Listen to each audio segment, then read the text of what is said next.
be great. Thank you. Well, tēnā koutou katoa, everyone.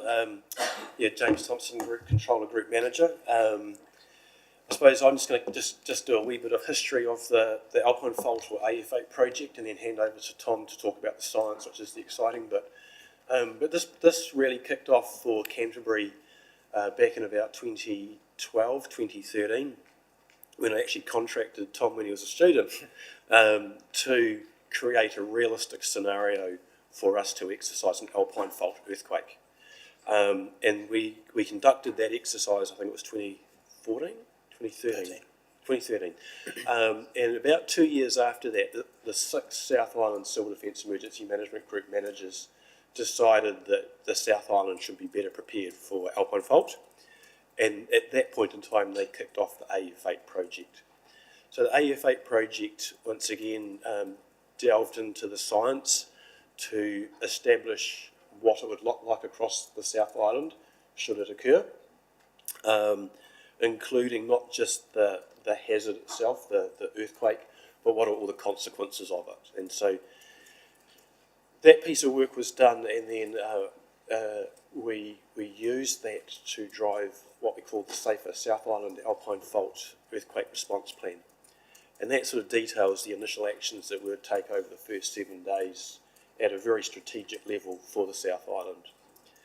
It's the only project like this currently in New Zealand. There are others that are trying to sort of catch up in the Hikurangi space and Mount Taranaki space. So it's been a real privilege to be a part of this program and see that collaborative effort across the whole of the South Island and more recently nationally. But I'll hand over to Tom to talk about it, and then happy to take questions at the end. Tom. Thanks, James. Kia ora koutou. My name's Dr. Tom Robinson, so I'm a senior lecturer at the University of Canterbury. I'm part of the School of Earth and Environment, specialising in disaster risk and resilience. And so my background is very much in Alpine Fault earthquake science, thinking about the impacts really from start to finish of what an earthquake on the Alpine Fault would look like. So my PhD was a lot of as James said, a kickoff for AF8, which stands for Alpine Fault Magnitude 8. And I've subsequently worked quite a lot on the Kaikoura earthquake, currently working a lot on the response to Cyclone Gabrielle in the North Island, and interspersed did some work over in Nepal following the Nepal earthquake. So lots and lots of experience working with earthquakes. I'm typically used to lecturing in front of a student audience and walking around, so you have to forgive me if I wave my arms around pointing at stuff. But I've just got a few slides that I really want to kind of run you through and give you some background to the science of where we're coming from, to kind of show and hopefully convince you this isn't all just made up off the top of our heads. There's some real groundbreaking, world-leading science behind this. And then take you through what an Alpine Fault earthquake might actually look like and what the consequences of that could be for the South Island and for New Zealand Inc. In a more wider sense. I hope to get through this reasonably quickly because I imagine, or I hope there'll be I hope you've got a lot of questions that you want to ask us that we can answer. So I'll try to get through this reasonably quickly and give you plenty of time to talk to us. So just to start off with a setting, I'm sure many of you are somewhat familiar with this, but just to start out, New Zealand sits here. Does that work? Yes, here at the bottom of the Pacific. And this red ring that goes all the way around the edge of the Pacific, you may have heard referred to as the Pacific Ring of Fire, which is a colloquial term that's used. And it explains the plate boundary that runs from the very tip of Chile all the way up through the Central Americas, through California, the famous San Andreas Fault, which I'm sure we're all familiar with, up through into Alaska, down through Japan, the main subduction zone that runs over Japan, through Papua New Guinea, and then here through little old New Zealand in the bottom of the South Pacific. And so New Zealand is exceptionally complex tectonically for a variety of reasons.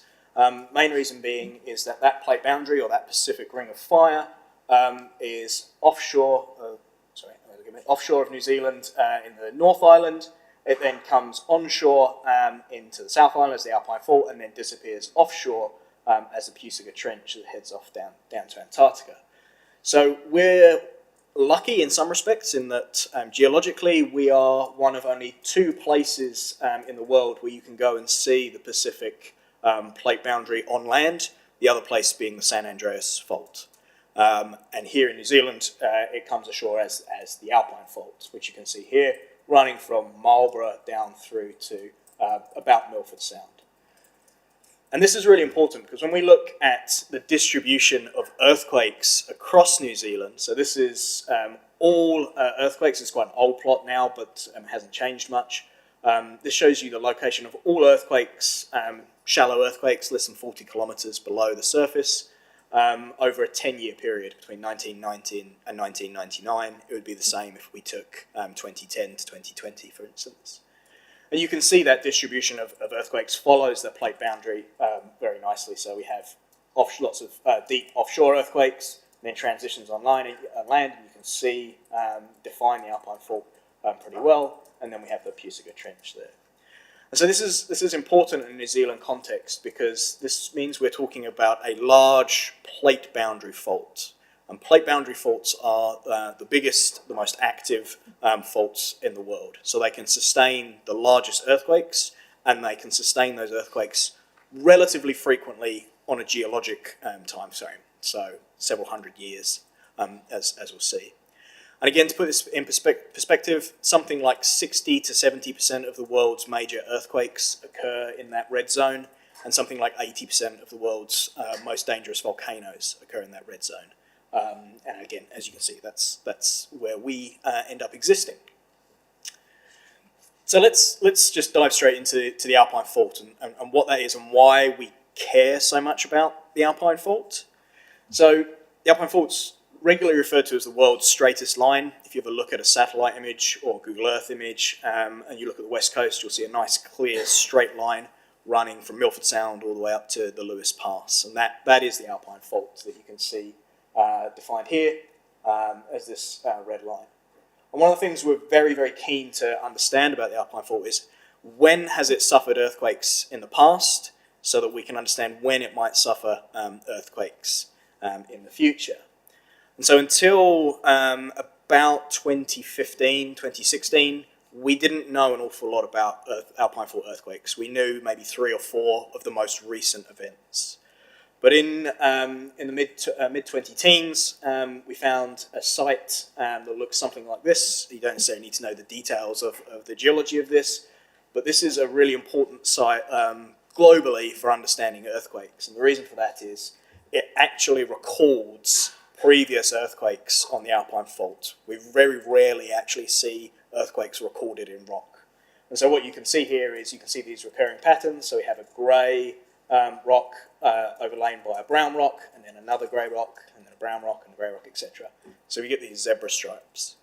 And we know categorically that each one of these transitions from brown to grey must be an Alpine Fault earthquake, because at this site, the Alpine Fault ruptures, it blocks a river, and so you instantly change the type of rock that you're depositing.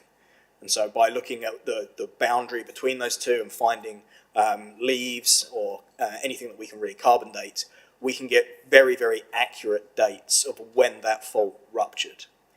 Now, the reason that I'm highlighting this, and this is important, is if we move to the graph here on the right-hand side, what we have running along the horizontal axis here, we go back to about the year 6000 BC, and then we move forward until about now, give or take, 2000 AD, and then we forward into the future. So we're presenting time.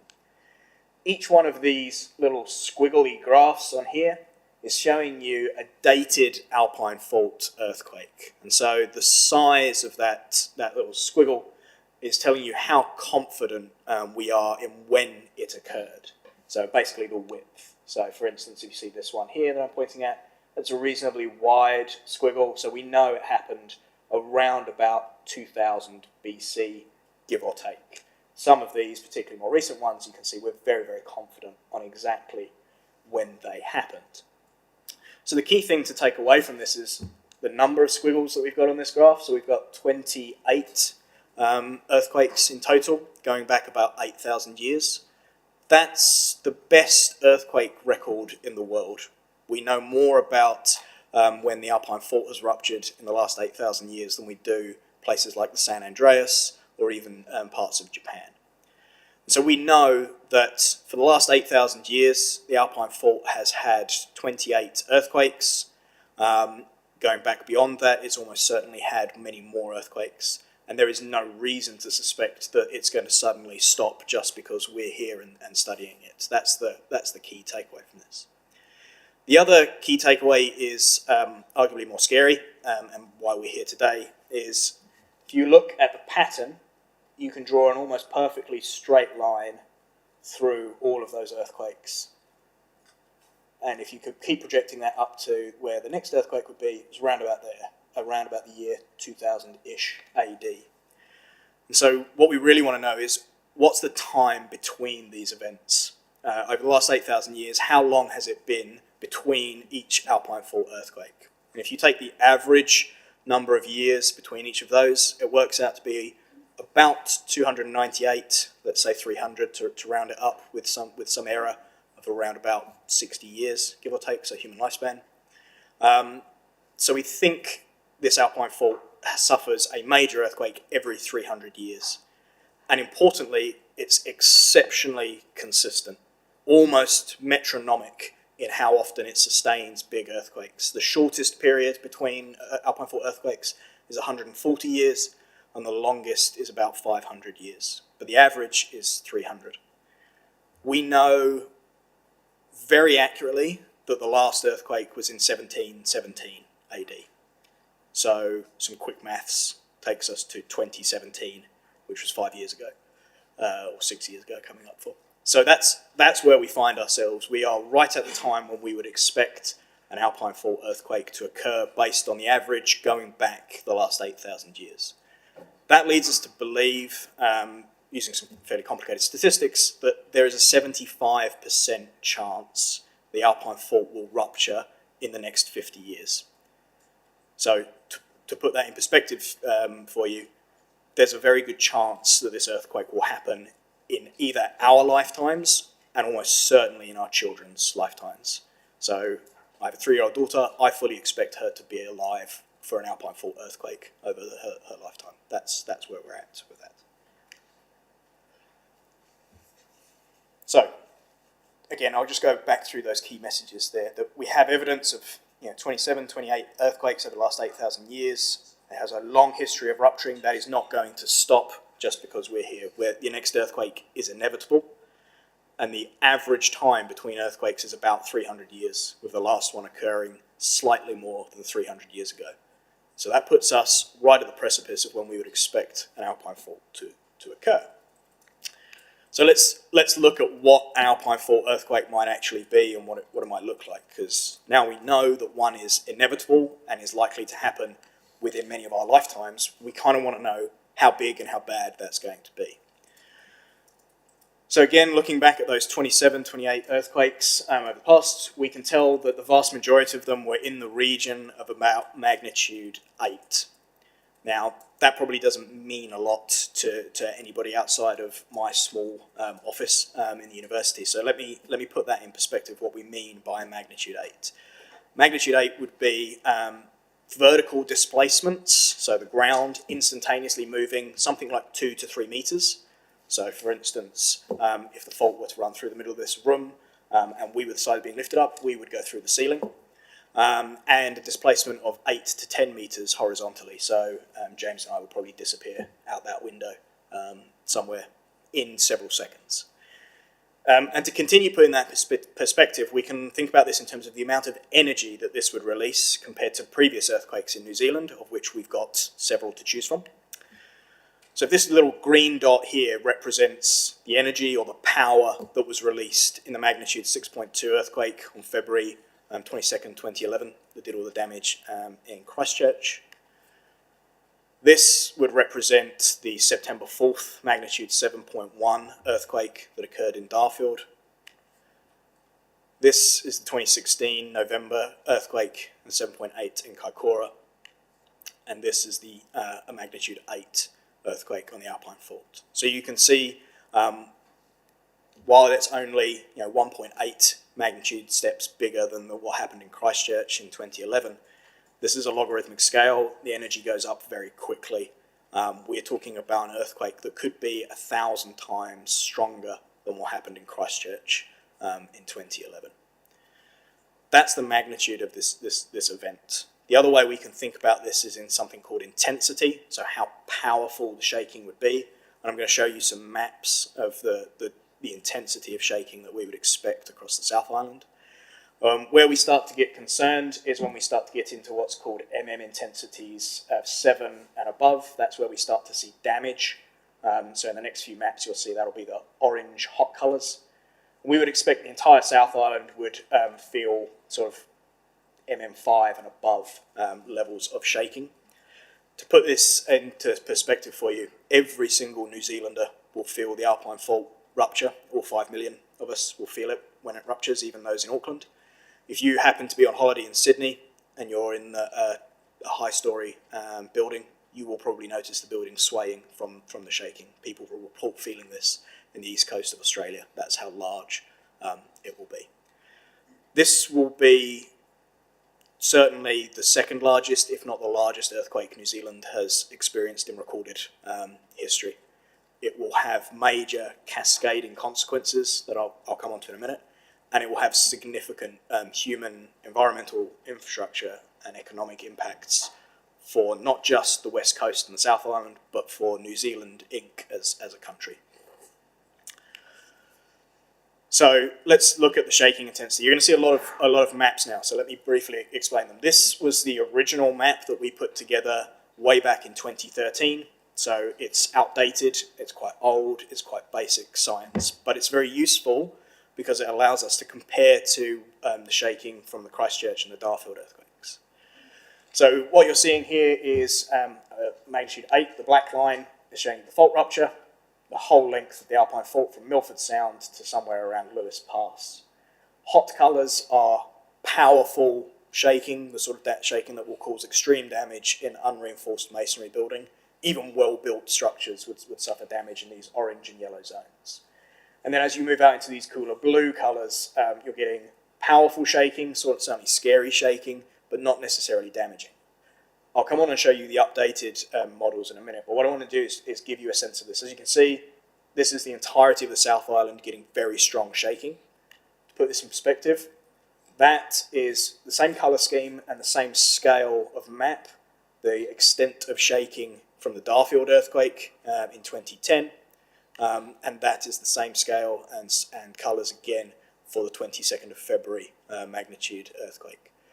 So you can see that the bottom earthquake before the Kaikoura earthquake was the most significant earthquake we'd experienced in New Zealand. Huge damage to one of our major urban centres.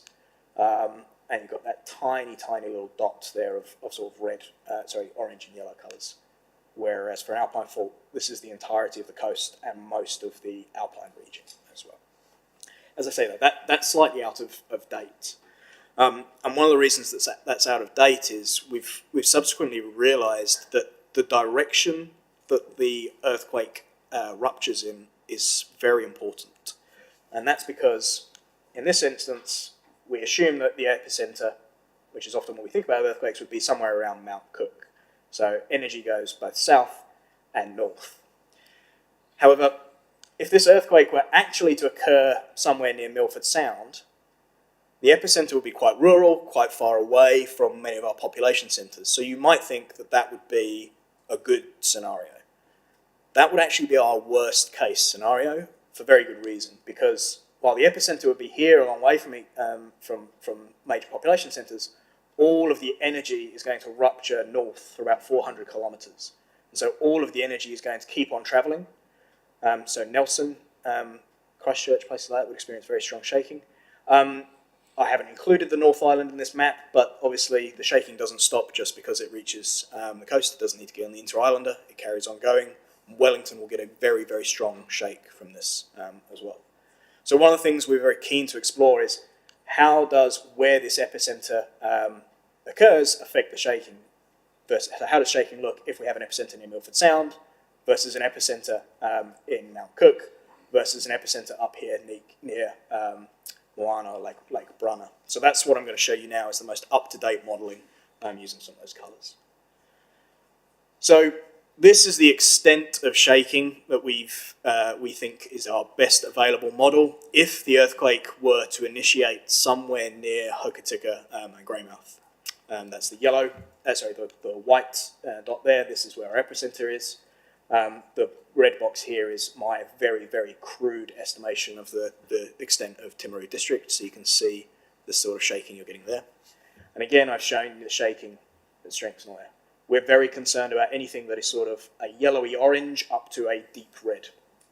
As you can see, the west coast as expected, but even here in Timaru we have damaging to heavily damaging shaking occurring in parts of our district, and particularly up in the mountainous region.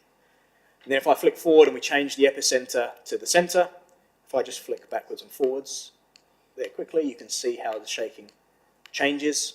And the reason for this is now, in this scenario, we have all of our energy heading south off towards Antarctica, whereas in this scenario, only half of our energy heads towards Antarctica, half of our energy heads north towards Wellington. So we get a lot more powerful shaking around Greymouth. But you'll notice again, looking at Timaru, there is distinct changes in shaking. And if you think about Timaru as the town, which, excuse my geography, is round about there, you'll notice in this scenario, we're in this sort of slightly damaging to damaging. But as we play that forward, we start to move into more heavily damaging scenarios. Once we get to our worst case, our nationally worst case scenario, which is an epicenter near Milford Sound, in this instance, all of our energy now is coming north, so all of it is going up towards Wellington and North Island. That doesn't have significant changes here in Timaru. Again, if I flick backwards and forwards, you can see either way, as a district, we end up predominantly in this sort of damaging to heavy damaging sort of space for shaking. This is something we cannot know before the earthquake. We will get a surprise on the day when it finally goes, whether it's going north to south or south to north. So a lot of our preparation in F8 is planned on this scenario with a south to north rupture, so that we can consider the absolute worst case scenario for New Zealand. What I'm going to do now is, this shows you the maximum shaking intensity that we would experience. And to give you a sense of what that's like, that MM7, that damaging shaking, which we would experience here in Timaru, that's not the kind of stuff that you're trying to jump under the table, duck cover hold, and it's over and you're done. That's the kind of shaking where you are very, very scared. These desks seem quite heavy. I noticed they're on wheels, but even if they weren't on wheels, they would be jumping around the place. Loose roof tiles start to come off. Chimneys, unreinforced masonry chimneys, collapse pretty quickly.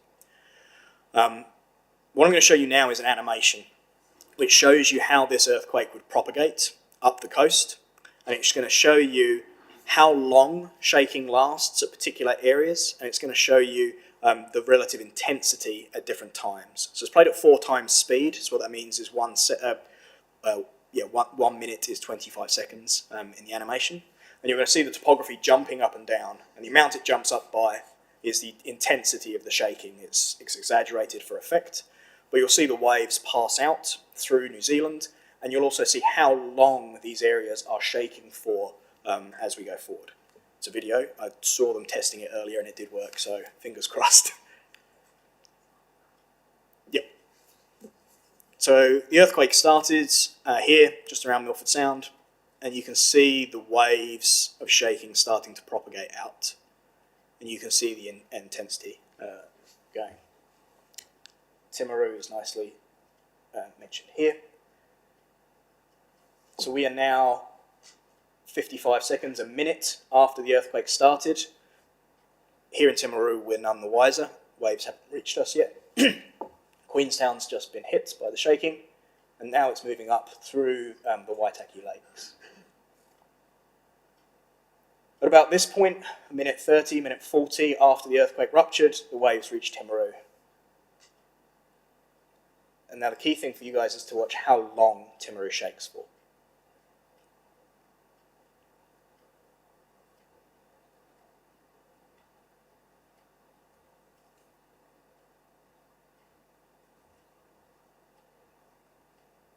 So Timaru's now been shaking for a full minute.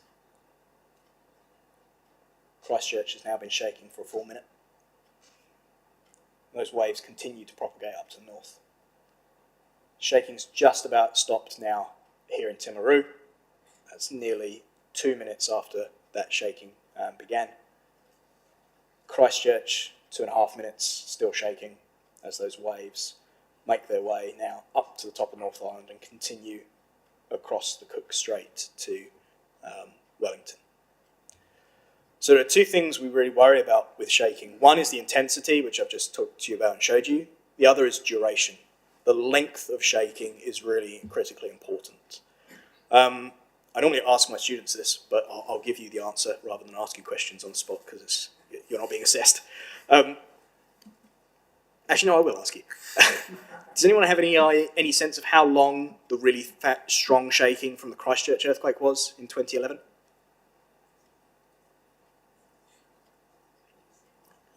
It was about 12 to 13 seconds of really powerful shaking. I'm sure James will tell you that felt like an absolute lifetime. Felt longer. As I said to you in Timaru, that shaking here would go on for probably 2 minutes.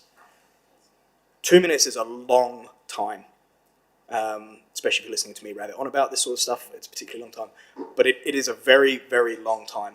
That's a lot of time to get yourself under the desk, realise what's going on, and realise it's not stopping and get quite scared.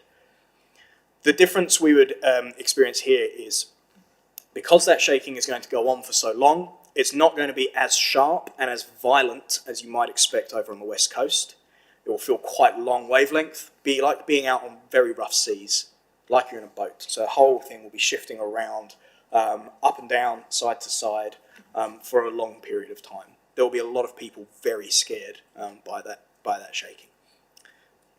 That's the earthquake. That's, in many ways, where the story starts.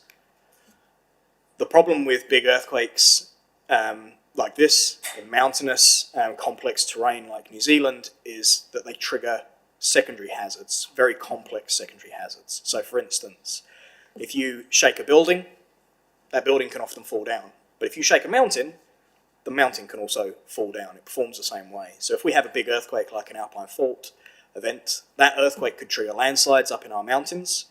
Our mountains are quite narrow, so if a big landslide comes down and falls into a river, it could block the river, forming what's known as a quake lake. That lake is completely uncontrolled, so when it's filled up, it reaches the top, it overspills over the top of the dam, and it erodes a channel. That allows more water to run through, which erodes more of a channel, which allows more water to come through, and eventually it fails catastrophically, and you have what's known as a dam break flood. That's just one example of a possible cascade that could occur from this. There are a whole heap of hazards. And the important thing here is that for these big earthquakes in mountains, often it's these secondary hazards that are actually far worse than the shaking. As bad as that shaking may seem, landslides in mountains can be far worse. And we have reasonably good examples in the past of events where the secondary hazards have been more damaging. So Christchurch is an excellent example. Liquefaction hazard was arguably more damaging. Kaikoura, $2 billion worth of damage to roads from landslides. Tsunamis, Japan, Indonesia, good examples where the earthquake was not the major player. If we look at the cascades we could get in the Alpine Fault earthquake, you can't see the details, you don't need to worry, but each of these arrows points to a different hazard that could trigger. This is the earthquake, aftershock, surface rupture, liquefaction, landslides, etc., etc., etc.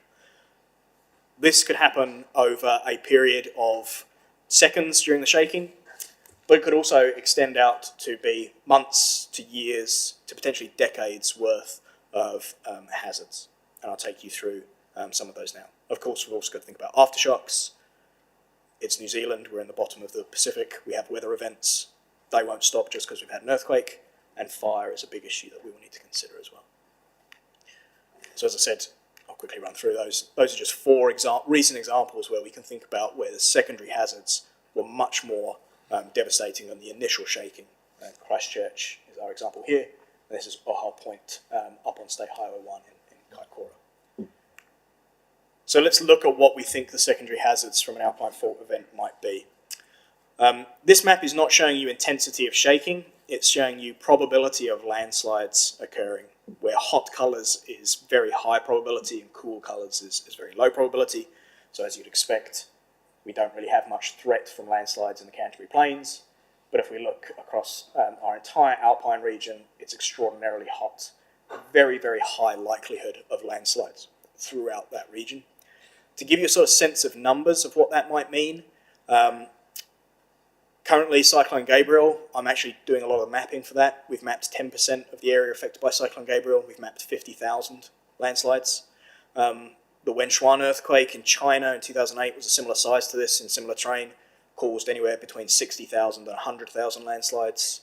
The Nepal earthquake in 2015 was 30,000 landslides. So that's the sort of order we're talking on. Fortunately, the alpine regions are not particularly populated, so that's not a major issue for us. The biggest concern is where our critical infrastructure lies in the South Island. And so if we look and overlay, let me first give you some examples of what those landslides might look like. These are very big, large landslides. These are not small little things falling out of retaining walls. These are entire mountains collapsing. Here's a good example from Nepal. And here's a much longer term problem that can arise from these events. So if you drop a landslide into a river, the river wants to take all of that sediment away. And so it carries that sediment out of the mountains. And as soon as it reaches flat land, it deposits all of that sediment. The reason we have the Canterbury Plains is because of sediment eroded from the mountains, carried by the rivers and dropped on the Canterbury Plains. That's what makes them so flat. That's what makes them so fertile. Because every so often, give or take every 300 years, we wipe the topsoil off in big aggradation events, and then we produce new soil. So you can see here an example of aggradation. This was a big landslide that occurred up in Porirua Valley on the west coast. This is what the area looked like before the landslide. 2 years afterwards, most of that material has been carried out and filled up the floodplain, and then 3 years, 4 years afterwards, all of this extraordinarily productive farmland has been completely flooded and inundated. You may have seen pictures of the Esk Valley. It looks very similar to that. If you go there today, it looks very much the same from an event that occurred in 1999. So this is going to be decades of issues in our floodplains at the exit of our mountains that we're going to have to deal with. Again, some more pictures of landslides, and particularly this time thinking about what landslides do to our critical infrastructure, which is what I want to briefly talk to you about now. So if we overlay our state highway network as our main critical road infrastructure on top of this, that's what it looks like. Everywhere that you see hot red, orangey, yellow colours, we would expect to be completely blocked. And if we look very quickly at that, you can see all east-west connections are completely severed.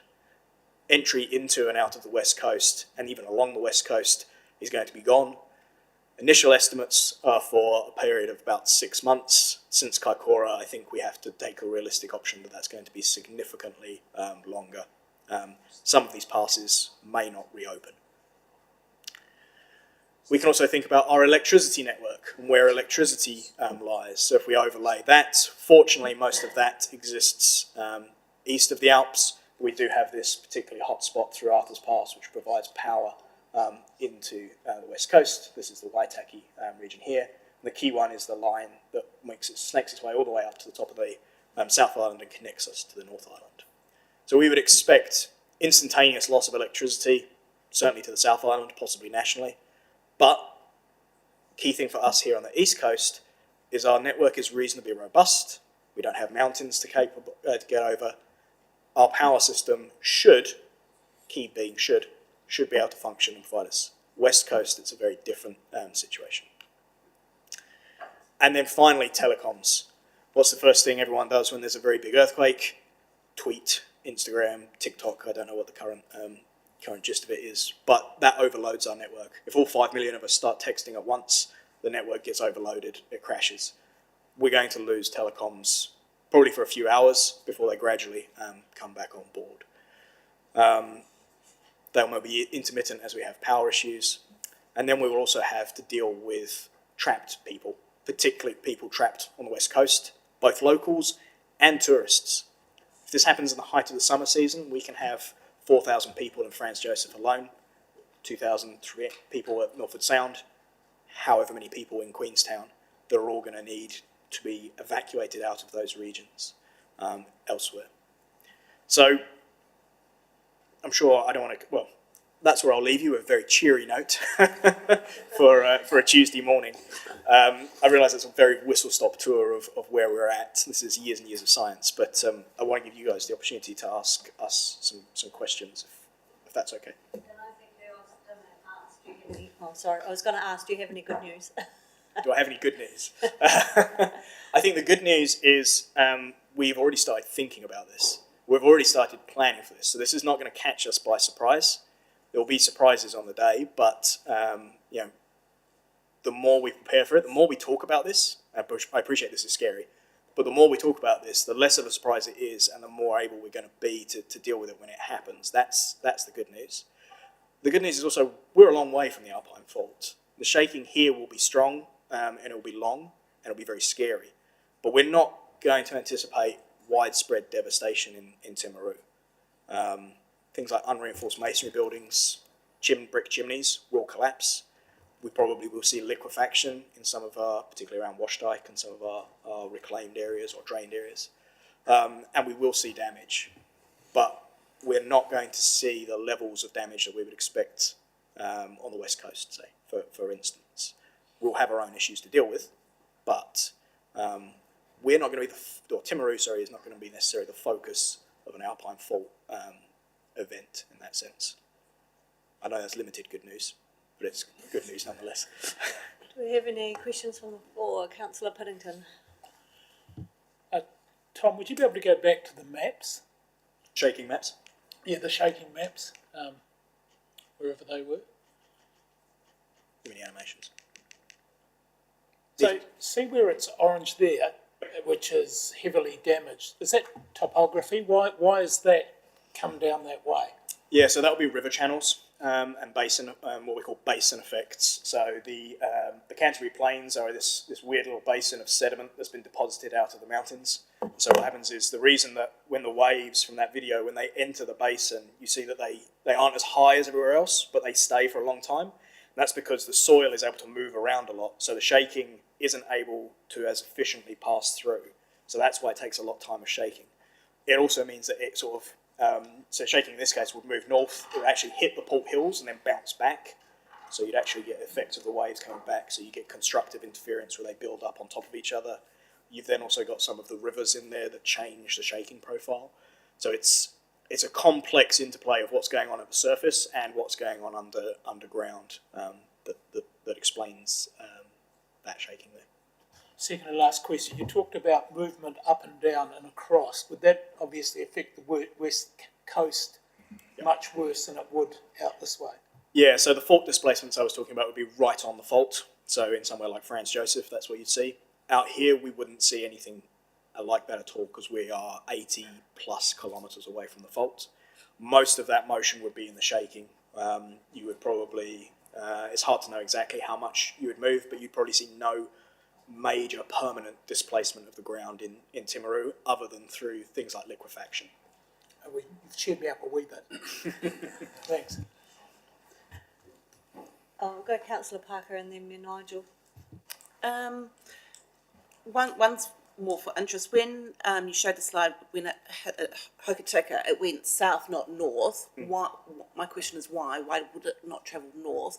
And my second question is about tsunami risk. We had tsunami expert here last year, I think, and they thought that Alpine aid wouldn't affect any tsunami.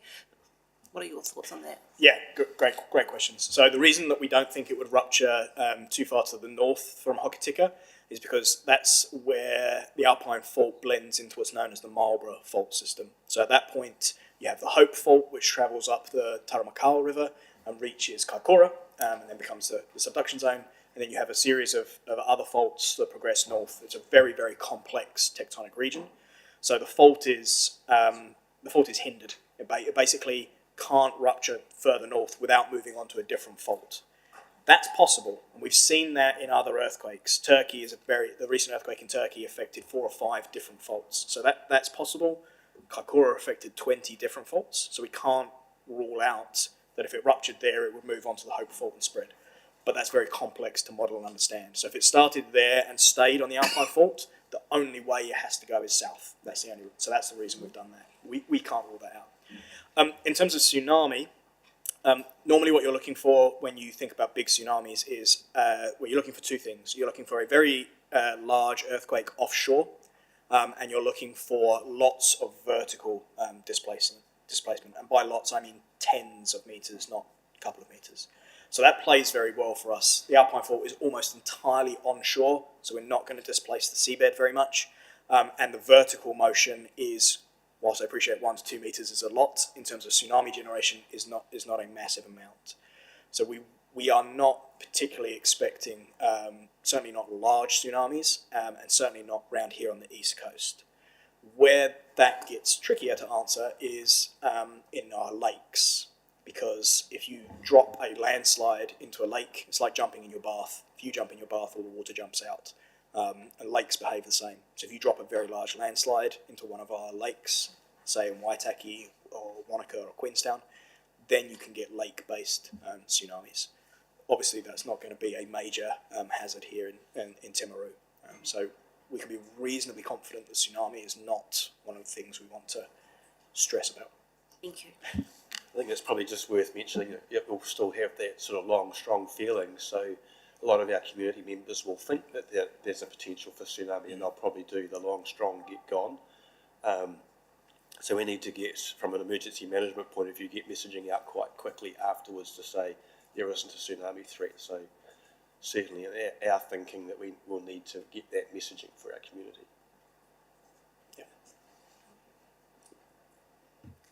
Thank you. Yeah, we don't want them heading for the hills in that one, do we? Thanks, Dr. Tom. Really appreciate that. Question, we've found through flooding we're so resilient, the whole South Island's reliant on Christchurch as far as food warehousing, those sorts of things. As far as those, main bridges, north-south route, those sorts of things, they're going to need checks before they can be used, but are you reasonably confident that some of those will still be in place in this scenario?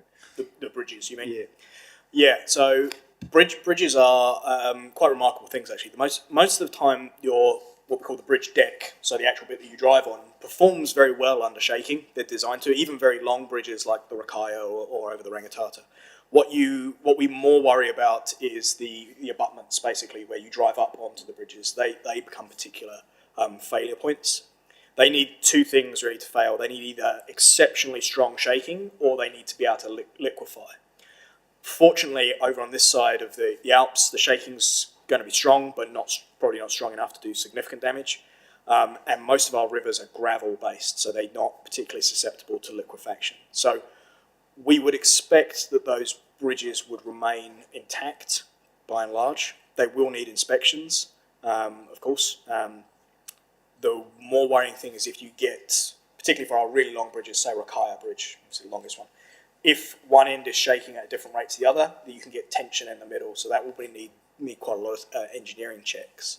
But given the style of shaking and the length of the intensity of shaking, we could be reasonably confident those bridges should be, if not instantly reliable, very soon after an earthquake, they should be able to be reinstated and usable.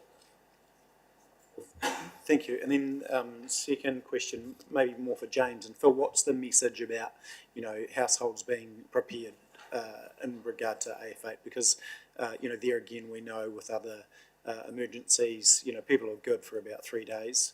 And so what does that look like as far as individual households and communities?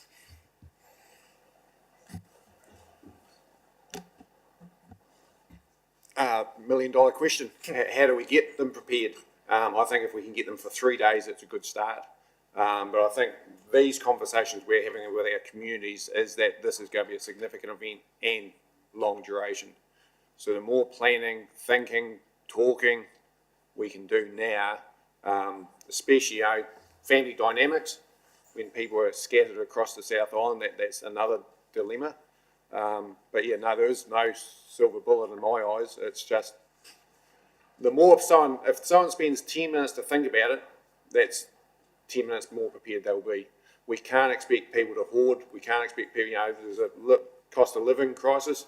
So, you know, some people are struggling for day to day, and we try and throw this at them. So it's tempering that message. But it's around how we behave and how we act, that community resilience, the repurposing of things. You know, we've all got barbecues, we've all got camping equipment, so how can we repurpose some of that stuff instead of just thinking it's too hard? I think just to add to that, one of the things, if I was encouraging people to be more ready, it would probably be about water storage.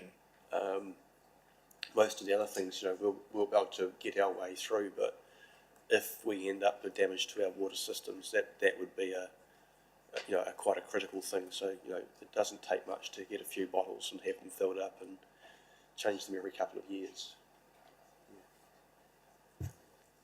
Just on that note, at our climate change meetings, somebody suggested you put water in your freezer, and especially if you've got a chest freezer, it makes your freezer more efficient, and then it lasts longer, and you've got it there. What about building owners? Is there any specific advice for building owners, or, you know, you talked about unsupported masonry buildings and things like that? Anything they can do to be ready, other than the normal earthquake strengthening that's required? I think the key thing is, you know, the earthquake-prone building process that all councils have to go to, and identifying those earthquake-prone buildings, and then working out what's appropriate for your particular district as far as, you know, the use of those buildings and the strengthening of those buildings. So I know in Waimate, they've identified quite a few, and they're going through sort of strengthening programs down there with those building owners. I mean, if you were ruthless about it, you'd say we don't have unreinforced masonry buildings in this country anymore. You just get rid of them, but that's not reality. So you have to work with those building owners to work out how you make them as safe as we can. Councillor Booth. Thank you, Tom. Just a couple of things. I believe NIWA have developed a facility in Twizel to assist with information around AF8. I was just wondering, perhaps explain what its role is. And the other thing is Timaru's built on basalt rock. Is there an advantage being on basalt rock compared to a few other towns and districts? I'm actually unfamiliar with NIWA's site up in Twizel that's around AF8. I don't know if you're familiar with that one. That's new to me. I'll admit, so I can't speak to that. I'm afraid. In terms of being built on basalt rock, yes, it's very much it's both an advantage and a disadvantage at the same time. So it's an advantage in that your chances of liquefaction are very low. Being built on hard rock is very good for that. And we've all witnessed what liquefaction can do in parts of Christchurch over there. So that's the good news from that side of thing. The bad news, I guess, from that side is when you're on hard rock like basalt, what it can do is it transmits the shaking much more effectively. So the shaking is perhaps not as long, but it's much stronger. So that's the trade-off. You can either have long shaking or you can have strong shaking. And when you're on soft sediments, it tends to be longer but not very strong. And when you're on hard rock, it tends to be not very long but quite strong. So what it may be is that in this part of Timaru, for instance, when we're on basalt, perhaps that shaking doesn't last 2 minutes. It's half that, maybe a minute or so, because the energy passes through quite quickly. But as a result, that energy is going to be quite a bit stronger. Whereas if you move out into the Washdike region, for instance, where you're on alluvial, soft old marshlands that's been drained, the shaking there perhaps won't be as strong, but it will certainly last a long time, and that's where you will definitely get lots of liquefaction in those drained and reclaimed areas and those areas around old marshlands and river channels. Councillor Scott. Thanks, Tom. Obviously, you have a wealth of knowledge around this, and I'd like to think that you're working closely with government on preparing our country as a whole for this devastation. Are they ready if it happened tomorrow? My question would be, they are not. So, where does this sit as a priority for our country? COVID's gone now. Let's talk about AF8 or something. I don't know. Excellent question. Of which I am not considering my response, but making sure I consider. If it happened tomorrow, I think we've also got Cyclone Gabriel and response going for that slightly. Where does this sit in terms of government priorities? I'm not part of government, so I can't definitively say to where government sits with this. But this is well known within central government as well. It's well thought out. There's been lots of work done on this. AFA is AFA is in many ways the culmination of a lot of this work rather than the start of it. It's coming to that point. So this is well seated within government. There's a lot of people very well aware in NEMA, for instance, National Emergency Management Authority, very well aware of this and lots of planning for it. I think we also need to put this slightly in perspective in that everything I've presented to you is very scary, and I don't want to now downplay everything I've said. But we also have to think about there are other big scenarios for New Zealand which would be worse for New Zealand Inc. A big rupture of the Wellington Fault, for instance. That would be a smaller earthquake than this, but it would hit Wellington, the Sea of Power, huge amounts of population, lots of damage. We have the Hikurangi. We have reason to believe that could go very, very large, much larger than Alpine Fault, and then we have tsunami concerns in the North Island and parts of the South Island as well. We have cyclones, we have Mount Taranaki, Taupo volcano as well. So the Alpine Fault is a scary prospect for us in the South Island, and is a scary prospect for us in New Zealand. I would say it's probably not our absolute, as New Zealand Inc., it's not our most massive concern. Not to downplay it. That's not to say we don't need to worry about this. We do. But I think government are very well aware of this because of the success of AF8. But I think the success of AF8 has also shown a light on the fact that there are worse things out there for us as a country that we also need to be prepared for. So there's lots of work going into this, thinking about Hikurangi Margin, thinking about Wellington, and thinking about all the other things going on. If this happened tomorrow, would we be prepared for it? We'd be more prepared than we were yesterday, but not as prepared as today, which is a ridiculous cliche to answer to you. But we have to just keep working towards that. We are never going to be prepared for it. There's never going to be a point where you can slap your hand down and go, job done, we're prepared for an Alpine Fault. When it happens, it will catch us by surprise, and there will be bits and pieces that happen. And so we just need to iteratively keep making ourselves more prepared, keep having conversations like this, keep coming down and presenting this, talking to local populations and making sure people iteratively get there, because, as I say, tomorrow will be better prepared than we are today, and keep moving that way. And I think that's the approach we have to take to this, because it's too scary to do all at one go. Not just add to that question about the government. What they're doing is doing a piece of work on creating a catastrophic plan handbook, which takes into account these hazards that Tom's just talked about, and they are well understood. Just as an example, within that handbook, it'll challenge the way, or it's challenging government to think about the problems that get created. So, for example, we know if there's lots of, or when someone passes away, there's a really strong coroner's process to make sure that cause of death can be determined. But if you've got lots of people who have passed away, how do you do that? So this handbook will take that into account and take us through a process in how to manage that, and how to manage our electricity generation system, our roads, our telecommunications, our fast-moving consumer goods, our groceries, how we'll distribute those. They're all being thought of, and they'll all have a part in this handbook. Not for any one specific hazard, but for these big what they're calling catastrophic events for New Zealand. So that's a good step forward, and while it's a bit scary, actually looking forward to seeing those, because that will then help drive how I plan and how Phil plans here in Canterbury and in Timaru. I actually have a similar question for Phil. At point 7 in the report, you talk about the response plan that you're working on with Mid-South Canterbury. So how far through that work are we, and how ready are we if something happens tomorrow or next week? Just to repeat the same things, I don't think we'll ever be ready, but we've had 6 workshops.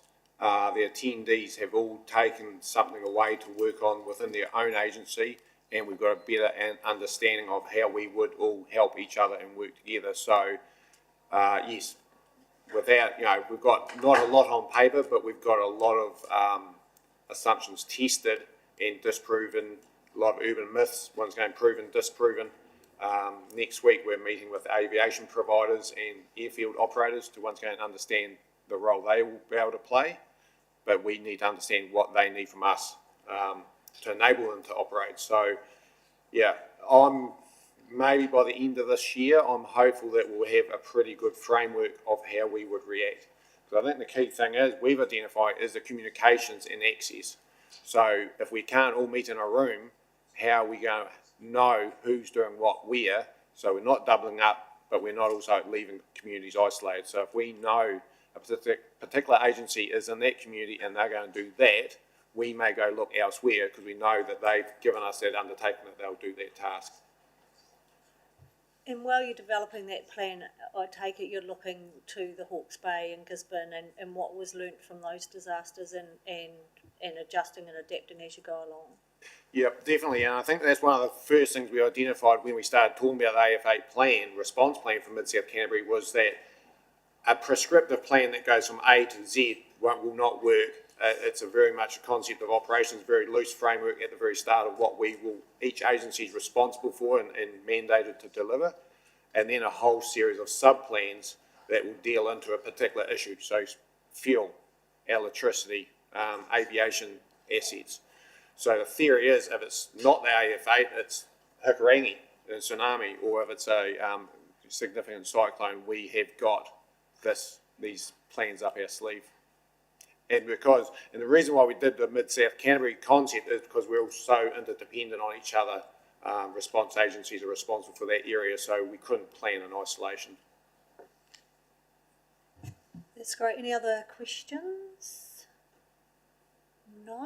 Well, thank you, gentlemen. That was a fantastic presentation and, along with scaring the bejesus out of us, I'm sure we've all been fully informed about the risks. So I'll just move to the recommendation that the Environment Services Committee receives and notes the project called the AF8 Alpine Fault Magnitude 8 data. If someone would like to move that, thank you, Councillor Jackson, and seconded Councillor Booth. All in favour, please say aye. Aye. Against? Carried. Thank you very much.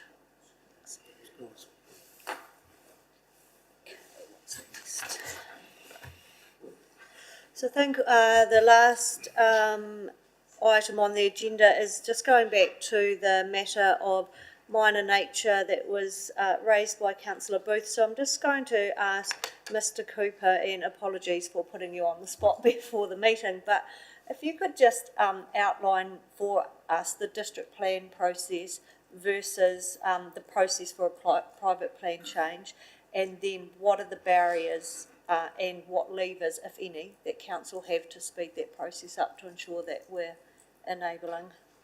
I'll just put them there just in case you need a reminder. Yeah, thank you, Madam Chair and Councillor Booth. Great question. And it's a huge question. So what we've done already when we've been preparing for the district plan review is we did our growth management strategy to inform that review process.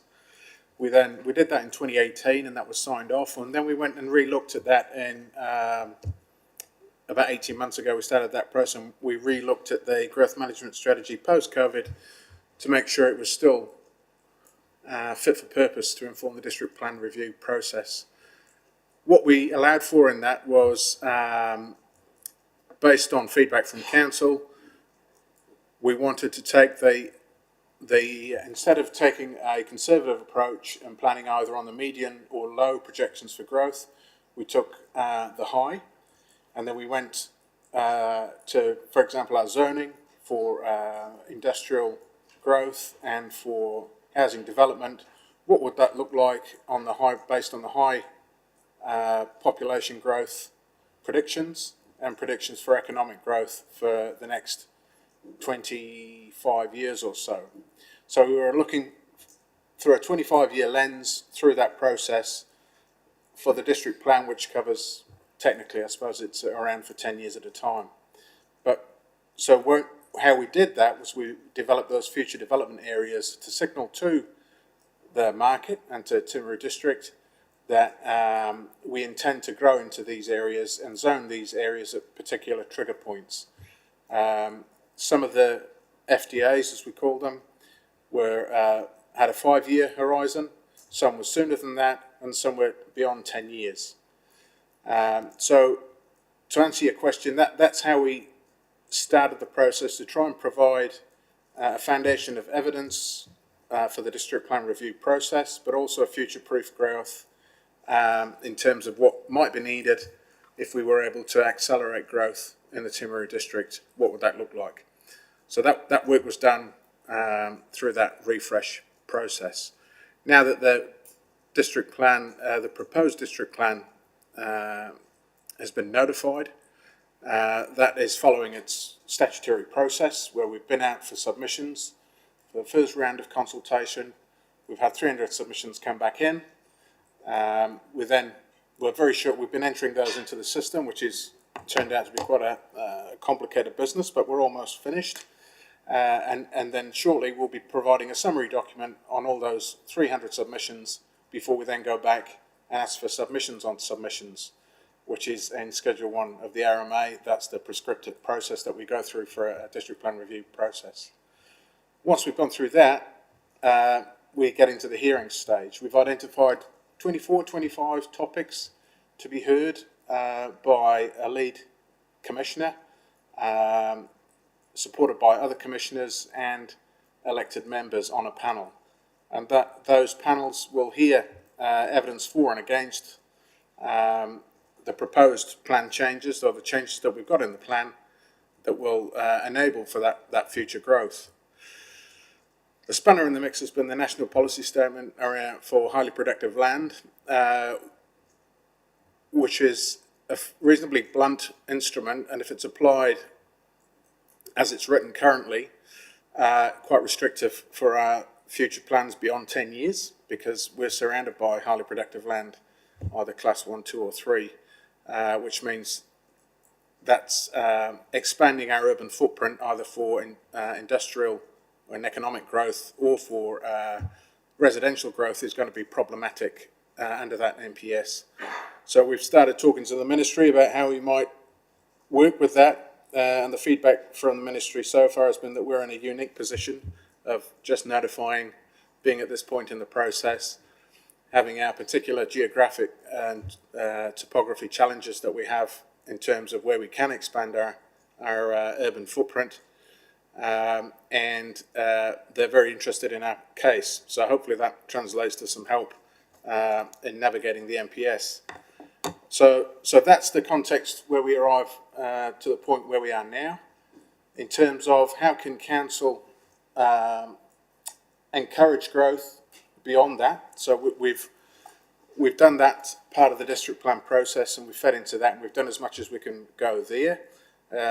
If, for example, we were to receive an application for a development, so let's say a housing development that was outside current zoning and required a plan change, it is possible to tackle that in a couple of different ways.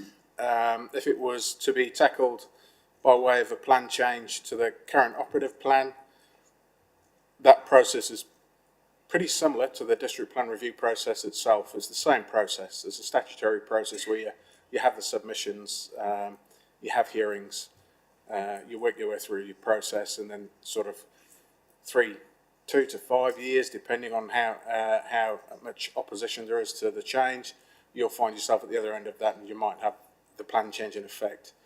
A variation to the proposed district plan, that's another option that is available to developers or people out there who might want to approach things outside of the current arrangements in terms of zoning. That places council in a far more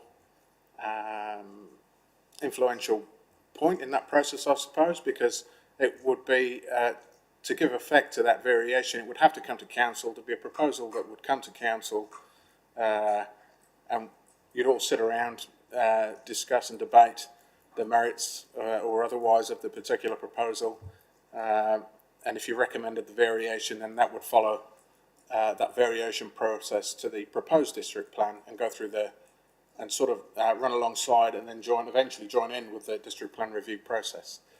So that might be slightly quicker, and it may be that council can have more of a say in that process.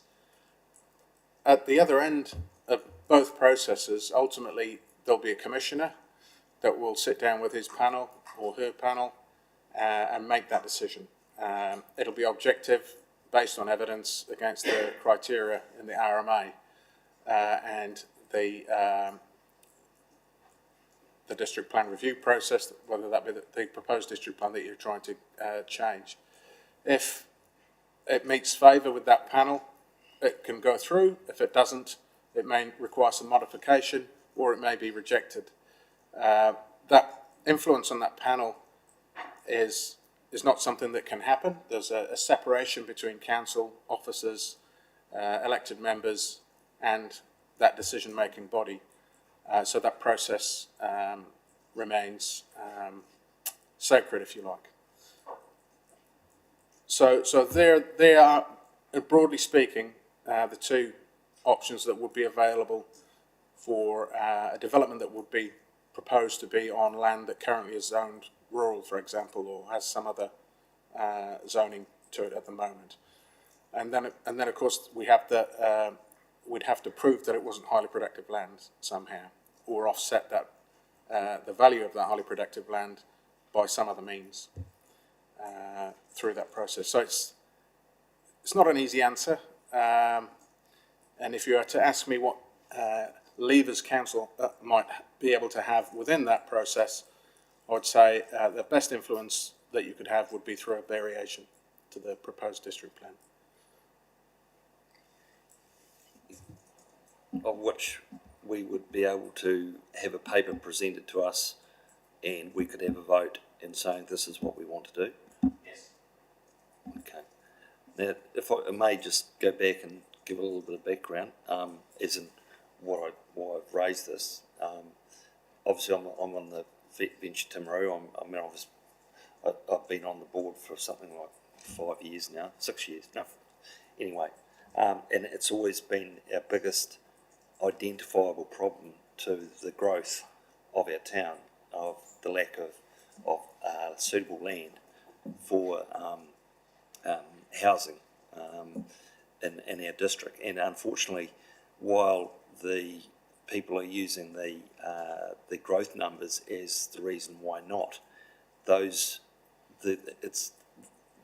precisely the reason why we need it. I mean, if we're going to change from being a retirement home and to something else that is going to be a lot more equitable for our district, we need to change those settings. I've read the economic reports around. We've still got land within our district which has not been taken up, and alongside the suggestion that we start in building, which we are now, but we need, it's been identified, and the other districts around us have shown it, that we desperately need to take action around opening up land for housing and creating greenfield areas, and we are missing a major a rung in our ladder for people getting on the property ladder, people coming to live in Timaru, rent a house, and therefore bring their family and enjoy all the benefits that we have to offer, such as jobs and lifestyle. And while we keep looking at these reports to say we're not going to get any growth, we're precisely the problem why we're not getting growth, because we're simply encouraging the continuance of being a rest home and not actually encouraging families to come here. And it's a major issue. And we've just had our strategy meeting for our economic development, and it was front and centre again. And yet we keep getting told we can't do things. Well, we've got to change that, and I'm not sure. I guess the reason for bringing this up is that we need to make sure, while we can see what the issues are, we need to make sure that the whole council is in behind what we need to do to change that environment. Thanks, Councillor Booth. I would say there are other options to influence outcomes. Jobs, if economic conditions changed dramatically and that pressure was placed on the housing market, money talks, as they say, and then plan changes follow. So if a developer sees an opportunity and the demand is quite clearly there, that pressure, pressure from economic growth is pushed and transferred onto the housing market, and prices go up markedly, for example, driven by that pressure. You would then have the evidence to then have that plan change, but more importantly, you'd have the market conditions that would bring the developers in. And the absence of that, another meaningful way that council could be involved is if it were to be the developer or partner with a developer and make that happen itself, as in buy the land and develop it and put it on the market. And then through that process, go through a plan change or a variation and invest in that in order to get a particular outcome. They're the two main ways that I see council having a meaningful impact if it were to choose to do that. So how do we start that motion going forward? How do we get that underway? Do we actually have a paper presented to us? I mean, obviously, you're not going to get the numbers, as I said before, are going to show that we haven't got growth. But in actual fact, we know that we actually have, and we would have, and it's a bit like every other district. They've obviously ignored what information they've had, and we're being told by our central government and given all sorts of reasons why we can't do stuff. But in actual fact, we're just cutting off our nose to spite our face, and while everyone else is just having a great old time. So yeah, okay. Anything further? No. Be happy to bring a paper to discuss options and the pros and cons of each of those, but they may well be something council might want to consider as an issue for the long-term plan. That might be the process by which we can do that. I guess I just don't want to wait another 10 years. I'd like to think that we can get some action underway and have something actually happening within a couple of years. That's where we need to be.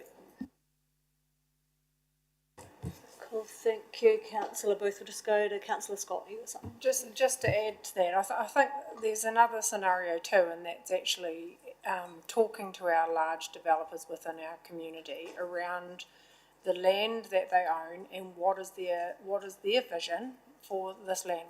We have several large landowners in our district, and it would be great to be able to incorporate their visions into these kind of conversations, because to enable them to be successful too. We'll go back to Councillor Booth one more time, and then Councillor Piddington, and then we better wrap up because I always seem to hog the meeting time. Yeah, Nigel. Yeah, look, just to that, Councillor Scott, we don't really want to leave it up to our property developers. We need to actually identify the land and where we want our town to be and to go, and enable that land to be there. And they'll all scrap amongst each other to actually get that happening, because it'll be worth a lot of money to them. Councillor Piddington.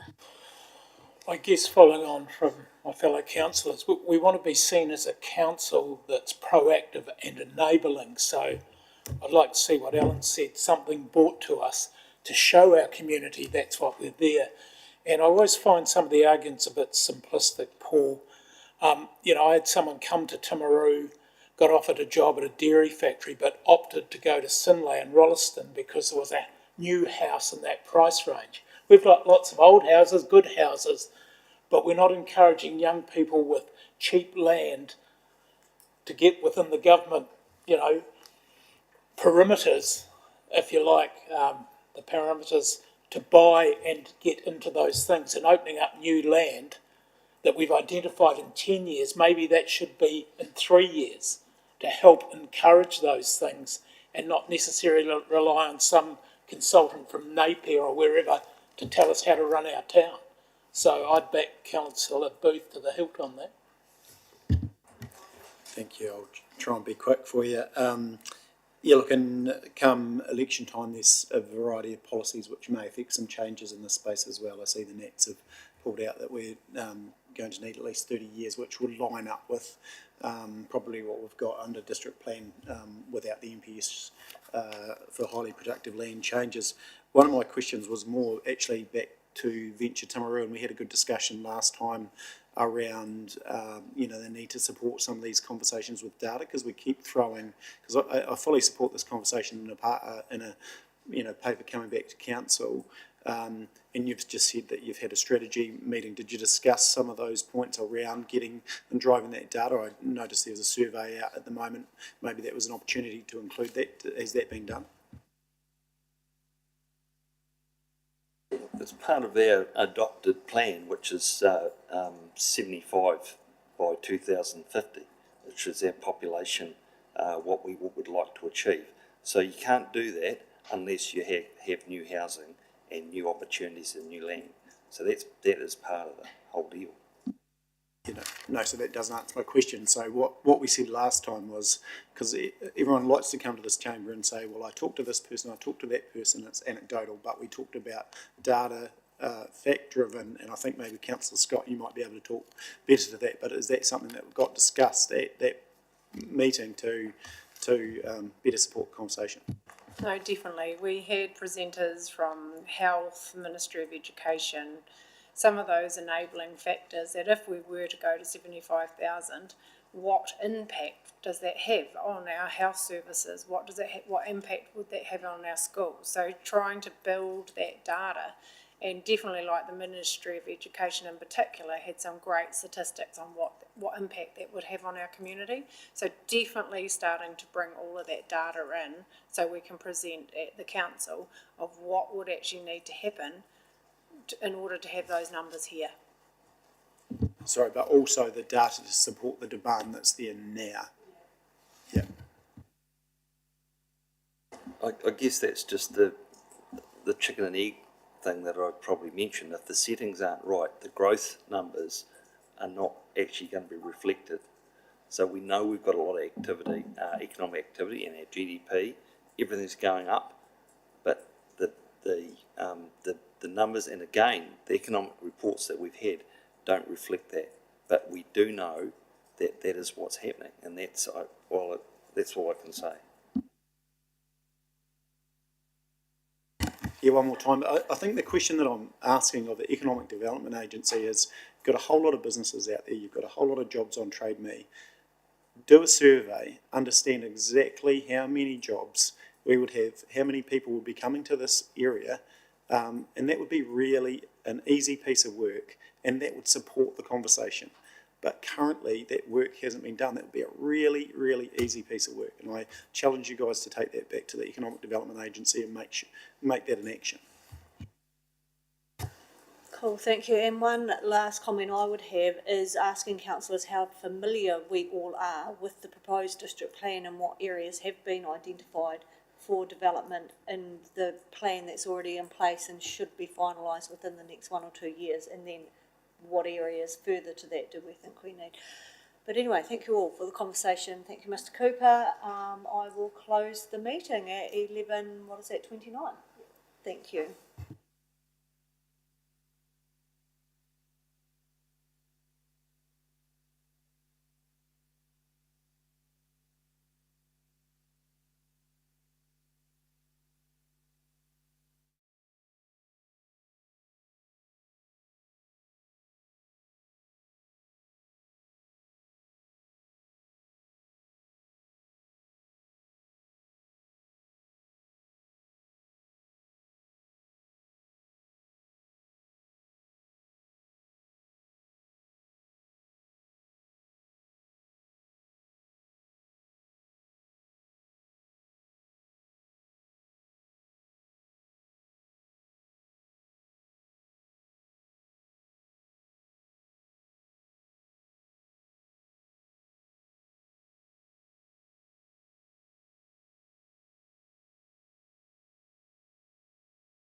Okay, Tēnā koutou, good morning and welcome to Infrastructure Committee. Extend my welcome to who we've got Anna Lyon from Pleasant Point, welcome, and Rosie Woods from Geraldine, welcome, and we've lost Charles. I'm not sure if he's coming back. Okay, I call for any apologies. So, any identifications of urgent business? No. Any identifications of a minor nature to be risen? No. Any conflicts of interest? Lovely. Chairman's report. Since our last standing committees, I've attended citizenship ceremony, council meeting. I've met with Group Manager Trudy Hurst and also Group Manager of Andrew Dixon and attended tenders and procurements. I'll move my report. I have a seconder. Thank you, Councillor Pye. Moved. Passed. Okay, we move on to our 6.1 minutes of Infrastructure Committee from Tuesday the 2nd of May. Can I move for those minutes? Thank you, Mayor Bowen. Seconder. Thank you, Councillor Oliver. Seems my left side is heads down. Okay, we move on to our reports. So 7.1 road naming proposal, Alpine Fresh Limited. This report is looking at one road and two right of ways. I welcome Susie to the table. I'll take the report as read. Yeah, Morena. So this report is obviously for the Alpine Fresh subdivision out of Kennells Road. You'll note there that we're actually having to name two right-of-ways as per Lynn's requirements. The second right-of-way, or that of recommendation 3, actually links to the third option put forward by the developer, just due to similarities in the name proposed, Jamal and Kamal, and there could be some confusion having them so close together. And so the third option was picked as it was, still associated with the farm in the area, and didn't leave the developer in an awkward situation where only one of the grandchildren have had a right-of-way named after them. So that was that was why those ones were picked. So so I worked with the developer and I'm happy with these proposals. Lovely. Any questions? Any questions? No, we're happy for the recommend. Oh, sure, Councillor Scott. No, I just wondered, sorry, this is just an action, as I was wondering if you could send councillors section 319 of the Local Government Act and also our council road naming policy. I think it would be really good to familiarise ourselves with that. This is the second one that's come to the table recently, and we want to welcome more subdivisions, Mr. Booth. So I think it would be really good to familiarise ourselves. I get very nervous when we are really personalising road naming, especially this one in particular. So I encourage us all just to review how this process actually works, because before we know it, this town will have some pretty interesting names. I'll just respond briefly to that, but basically our policy says that council can name roads, whatever names they really want to do so. Our policy says that the developers are to submit 3 choices, 3 options, and then generally one of those is taken. Doesn't have to be their first choice, it can be their second, third, or it could be a totally different name again. But That's what concerned me about this one, and I know it's not part of the recommendation, but it was even around naming, around a business, like a name, and it's really like, where's the commercial sensitivity or commercial gain to that? And so that really, I know it's not a recommendation, but that was one of the options, and that really concerns me. We don't have a Fonterra road and we don't have a Menzies road, so I think it's important that we familiarise ourselves with what our policy actually is. that fact was recognised, and that's why that name was not considered. Yes, Councillor Booth. I'd be happy to move them. Recommendations 1 to 3 as they stand. Yep. Lovely. Do I have a seconder? Thank you, Councillor Pye. All those in favour? Aye. Carried. Okay, we'll move on to report 7.2 on page 17. Street replacements, street tree replacements. So this is looking at 3 areas, one in Geraldine, one at Washington and one in Timaru. Susie and Bill, welcome. Thank you. So as you've said, there's the 3 streets. There's one correction I'd like to make to a map for Tower Street. It shows replacing trees from Barn Street through past Miro Street to Conini Street. Actually, at this stage, we've only consulted as far as Miro Street, and so the proposal is to replace those. So the map's incorrect, but what I would suggest is, because there are silver birches on both sides, and some of those don't find popular, they're not so popular with people, when this goes ahead, I suspect the rest of the street will want them. So what I'm suggesting is we approve it subject to consultation with the neighbours while it's here, but we only do between Miro Street and Barn Street at this stage.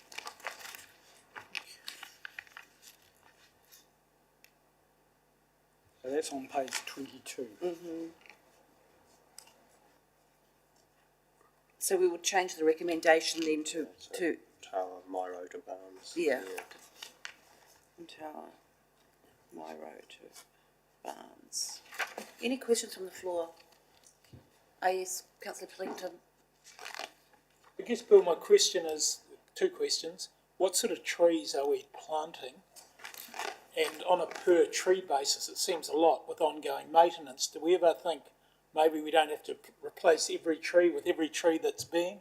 What is our policy around that? Because it does seem a lot of money to do that. Do we have any other options other than planting trees that seem to we have to trim, neighbours complain about? Have we, you know, thrown the ball in the air and see where it lands? Thank you, Councillor Piddington. We are proposing planting fewer trees. In the section of Tower Street, we're removing 35 and planting 20. On the right page, sorry.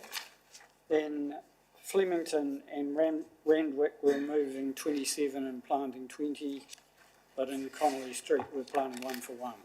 So, and we're planting smaller trees that cause less problems. We've got issues now. Our recycling vehicles are larger.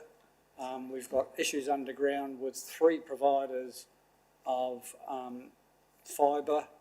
We've got power, we've got water, we've got different pipes, so it's compressing. We've got overhead power lines, and it is very difficult. So we are looking to have smaller, less expensive trees to maintain, and we're introducing an approach where if we do the formative pruning when they're younger, it's always cheaper than letting them get old and then having real problems which are probably about 20 times more expensive to deal with. Yes, councillor Pye. I just have a question about the survey. So, for example, Flemington Street, Randwick Place, 54 residents were surveyed, 12 supported removal and replacement with kowai. So, and then 2, the status quo. So were there only 14 respondents? And I just find it hard to believe that they all picked the same tree, or did you only give them one option? No. Like it's the same with every single one. So they've all had 2 or 3 options, and there are some kowais in the street already. So that's why we picked, and that's probably why they found favour with that.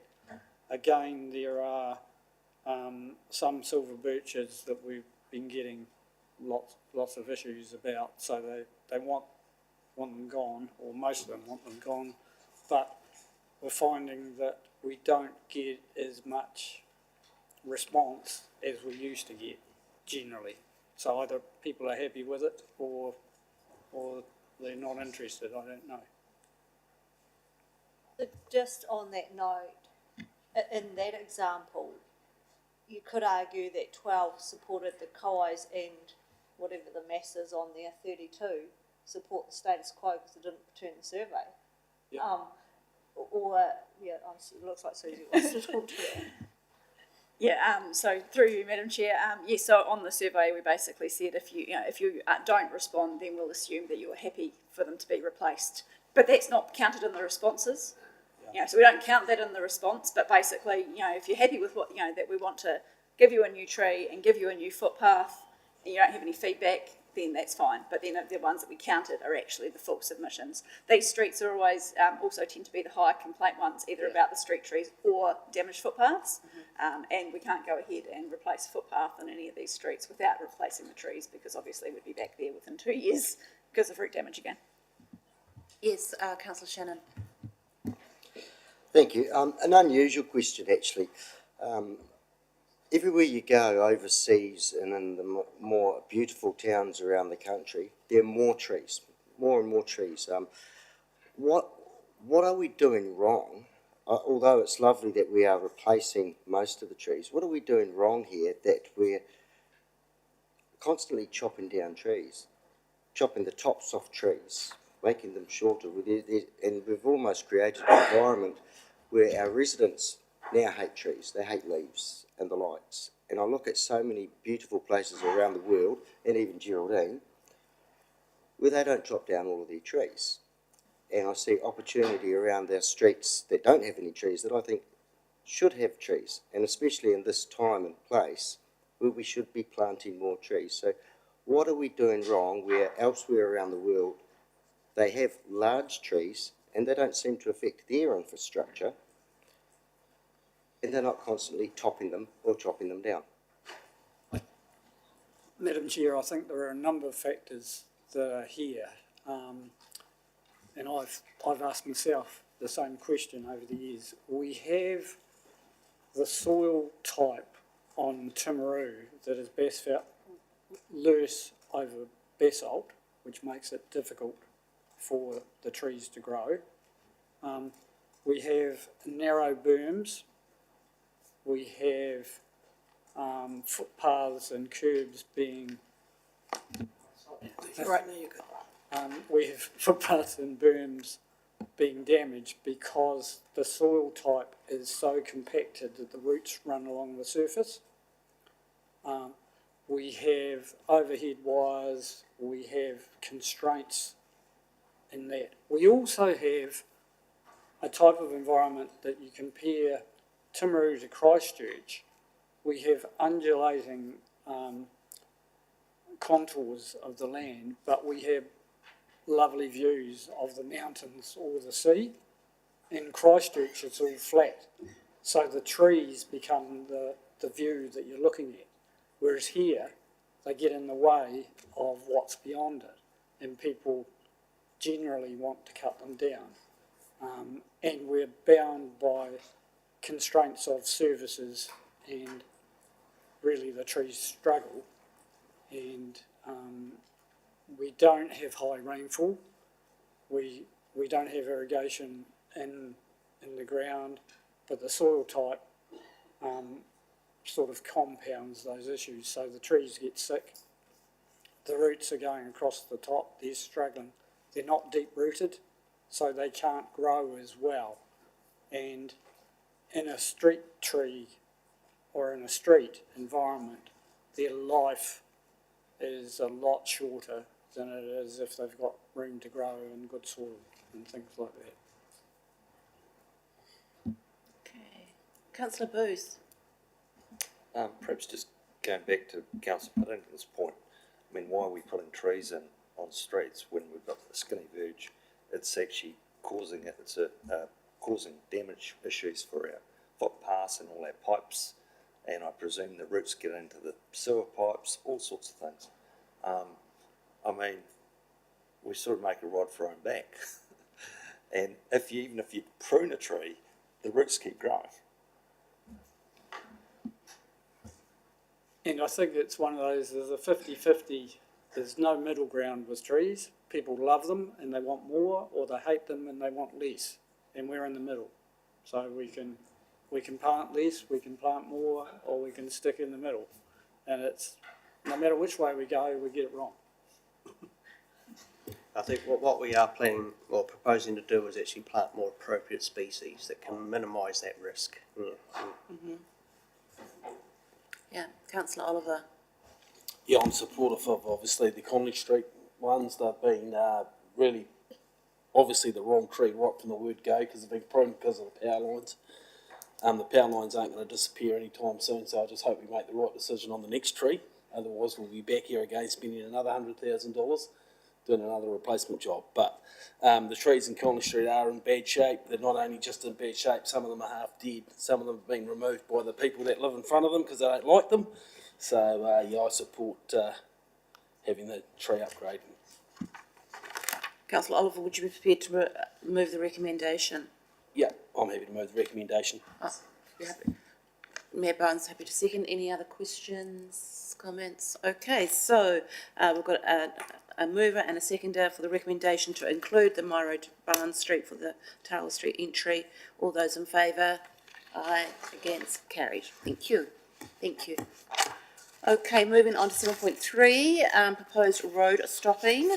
So this is just a block away, pretty much. So I'll take the floor as read. yeah. Andrew, will you speak to this, or Susie? Probably I can speak to this here, but it'd be easier. Thank you, Madam Chair.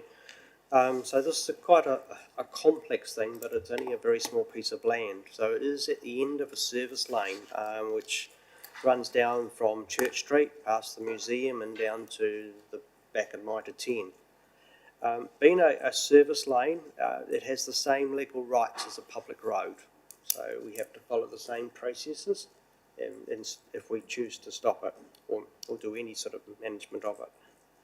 So this, we've received advice from our legal representatives on this, on the best way to handle it. Now, one of the reasons you have, well, when you stop a road, you have two choices. You can use the Local Government Act or you can use the Public Works Act.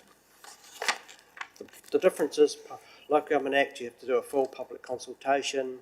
Anybody objects to it, it then gets referred to the Environment Court for a decision. With the Public Works Act, it's basically as a council decision, which is then has to be endorsed by the Minister of Lands, I think it is. You know, they have final say, but generally that is taken as given, providing the steps have been gone through in the process. So, in the case of the small piece of land, it's right at the end of the service lane. It is accesses only Mitre 10. It doesn't access any other private property. It doesn't provide any public thoroughfare whatsoever. So, and it's surrounded there. So the proposal was that the Public Works Act is actually most appropriate to use in this particular circumstance. And the fact Mitre 10 actually are wanting to build over this piece of land to extend their, basically their shop. So the resolution is quite wordy, but it has been drafted up by our legal people to ensure that it does comply. So, have you taken any questions? Yes, Mayor Bowen. Oh, sorry, Councillor Paddington. Look, I'm happy to move. It enables some economic activity for that business, and it's a small piece of land, so I'm happy to move it. Thank you. Councillor Paddington? Just had one question. So they don't intend to put doors there to increase the traffic on that lane by the museum? It will be a solid wall? Do we know that much? No, sorry, I don't know that answer. As far as I'm aware, they're not using it for access. No, they're not. No. So Yes. they're not, or we don't know, because I'm not for it if it's going to increase Susie, do you know? traffic movement in Sorry, that no, lane. the designs I've seen don't have that as a door. They want to keep their security, obviously, in the one location. It's, yeah. Councillor Pye? I'm 100% for this because we don't want to hinder progress, but it talks about it'll be assessed valuation and that will be the cost, but who is paying for council's legal fees to do this? Because I'm not convinced if the developer's benefiting from it, that ratepayers should be paying for, because I imagine there's quite a bit of cost for council in doing this. Yeah, as far as the process is concerned, our policy is that where a road stopping is requested, the costs, the legal costs and the advertising is all paid for by the requester, person requesting it. So we will be on charging the developer. So does that include the valuation? Yes, it does. Anything more? Okay, so we've got a mover, which is Mayor Bowen. Do I have a seconder? Yes, Councillor Birch. All those in favour? Aye. Against? Carried. Okay, we've got no considerations of urgent business or a minor nature, so we'll close the meeting at 11:50. Thank you. Thank you, Sally. Thank you.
Good morning. Welcome to Community Services Committee meeting Tuesday, 13th of June at 11:52. Just like warm welcome to Anna and Rosie and Charles from our community boards. Thank you for making the time to be here today. 2 days in a row, Anna. Good work. We have no apologies that I'm aware of. Okay. Identification of items of urgent business. Any identification of matters of minor nature? Any declarations of conflicts of interest today? Right, we'll move to my chair's report.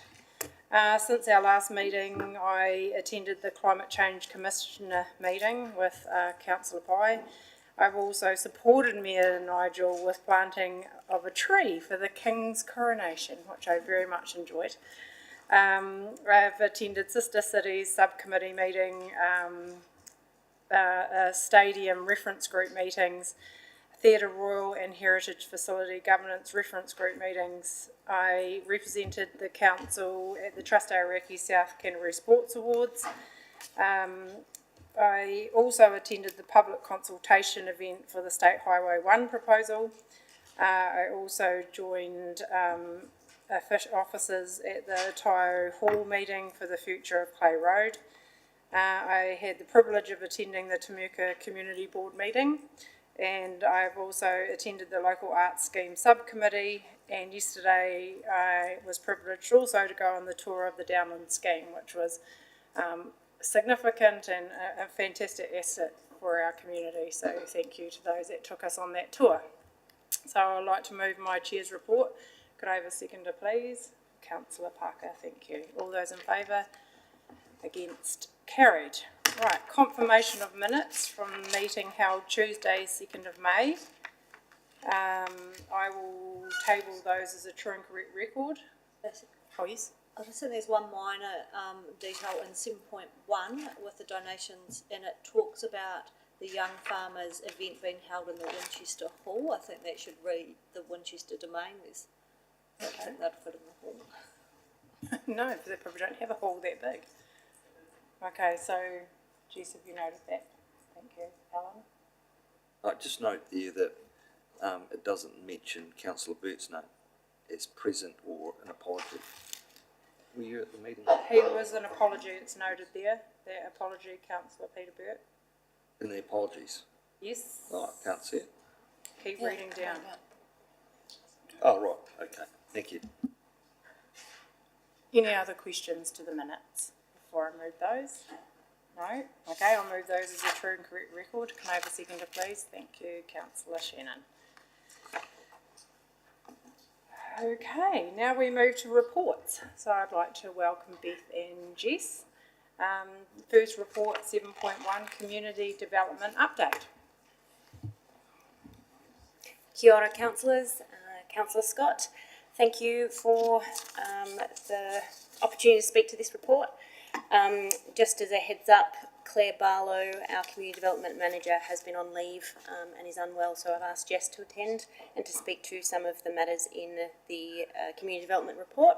I'll take the report as read and happy to discuss any matters of concern. The purpose of the report is to provide an update in terms of what the Community Development Department or unit within Council is doing on the ground. Just a quick one with regards to the Safer Communities.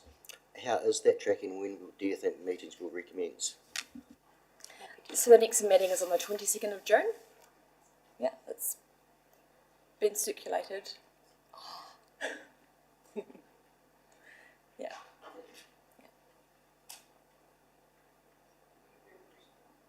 Any further questions?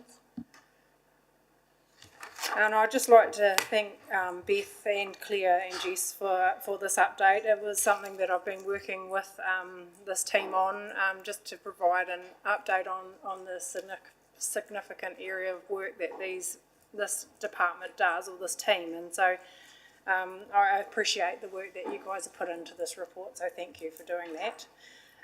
So I think just the recommendation is that the Community Development Update report is received and noted by the Community Services Committee, so I'm happy to move that. Could I have a seconder, please? Thank you, Councillor Burt. All those in favour, please say aye. Against, carried. Right, 7.2, update on launch of, and I'm not very good at saying this word, Atticus Bookable online booking system. It's quite a lot of words, isn't it? Welcome. Thank you, councillors. I have with me Sam Esterhuis, who is our continuous improvement business partner. She's been actively involved in the research and development and implementation of the Atticus Bookable project. Again, I will take the report as read, but in summary, the overall objective is this: to improve the user experience of when our customers try to book events or use our facilities that are hireable. We noted that across the district we have a significant number of hireable venues and facilities. We have not always had very standardised systems and processes for enabling that, and it serves two purposes: is to improve the user experience, but also to modernise and to mitigate risks associated with our bookings processes. Happy to take any questions.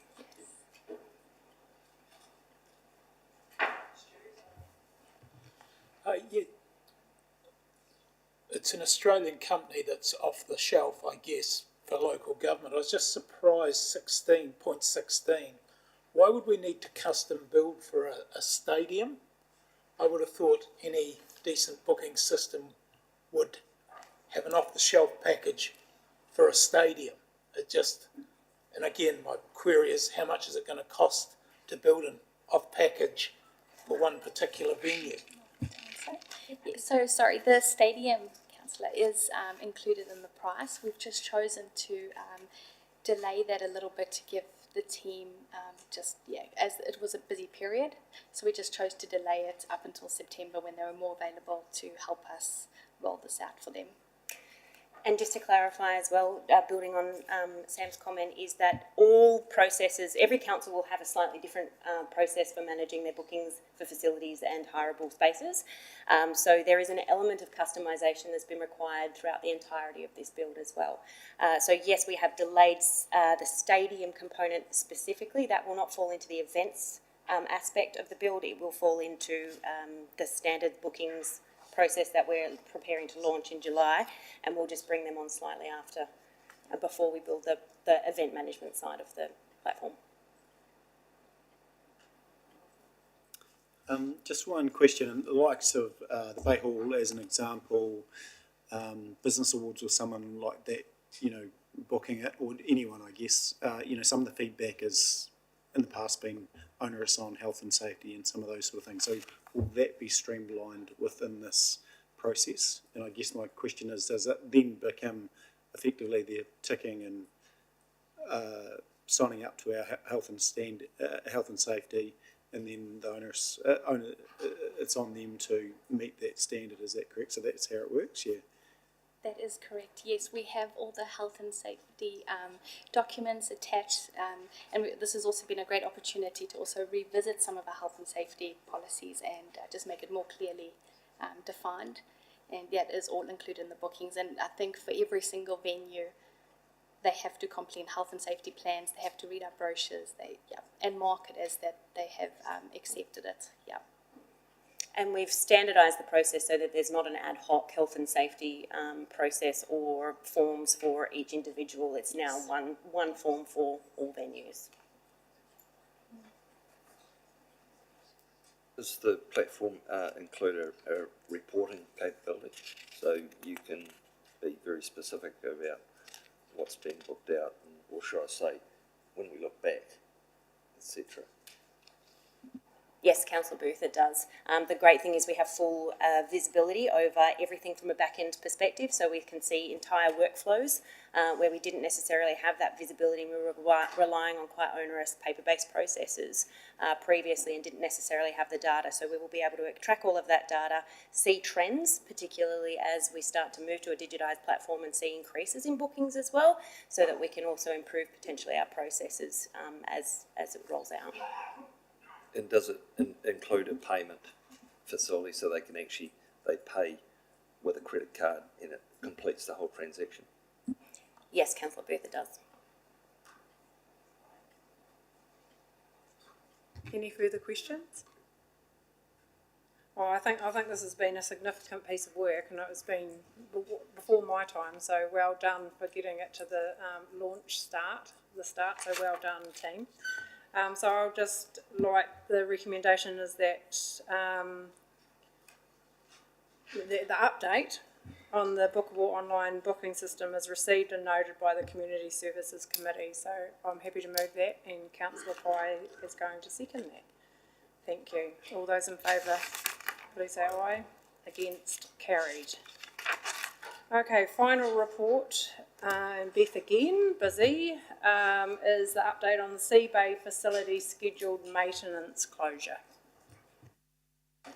Thank you, Councillor Scott. This report serves two purposes. One is just to update councillors and the Community Services Committee on the anticipated closures and what that will entail, particularly after the school holiday, so from the 17th of July until the 31st. And the second is to request that the Community Services Committee endorse the public competition to redesign the front reception counter to be judged by the Mayor and the Chair of the Community Services Committee, Councillor Scott. Happy to take any questions.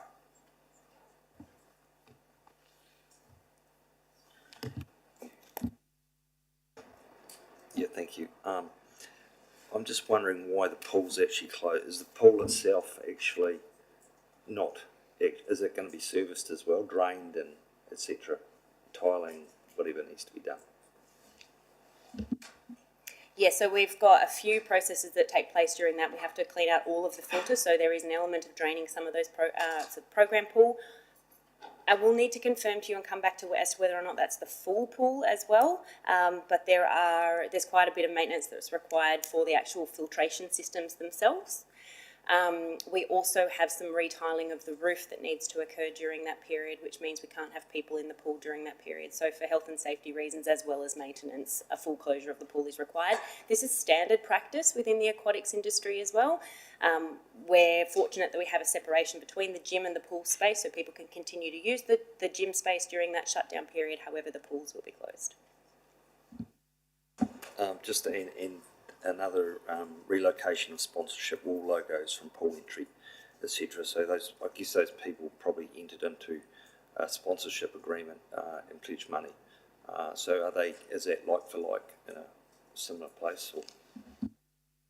For those logos which have not changed, it'll be like for like. We have contacted or attempted to contact all sponsors that have been positioned on the wall. If you're familiar with the facility, it's on the right-hand side as you're walking past the reception and into the pool gates. That will now be relocated so that they are in the main entryways. You're coming through the glass doors when you first enter Sea Bay on the right-hand side. Logos that have remained unchanged will be as is. Those logos which have been changed have been updated. Those businesses which we cannot contact anymore or have not been able to be engaged for whatever reason, those logos will just be standard unless they've been changed as well. Additionally, we will be placing a television screen up on that wall where the previous lot of logos were, so that there will also be a rolling a rolling screen at the base of that, which also promotes those businesses. So they're kind of getting double exposure.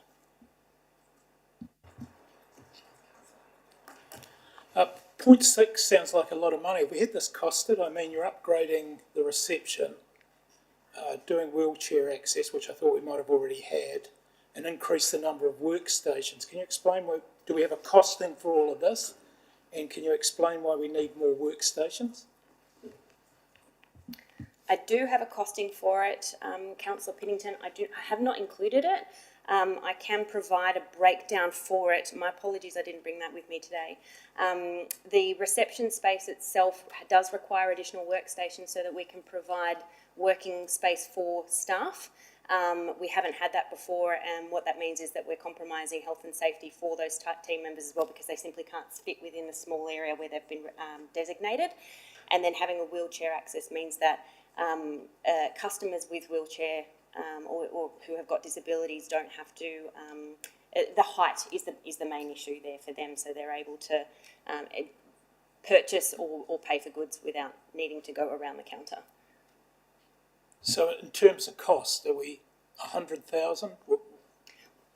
I can't give you a specific, and I do apologise, I should have provided that earlier. I can tell you that it is within CapEx budgets. Each of the components for these upgrades have been individually priced, and they've gone through a specific procurement process for that. But yeah, I just don't remember seeing any of this earlier, that we were doing all this through our CapEx work. That was. I can take that on notice and provide that information for you. Yep. If you could flick it around everyone. Yep, more than happy to do that. Thank you.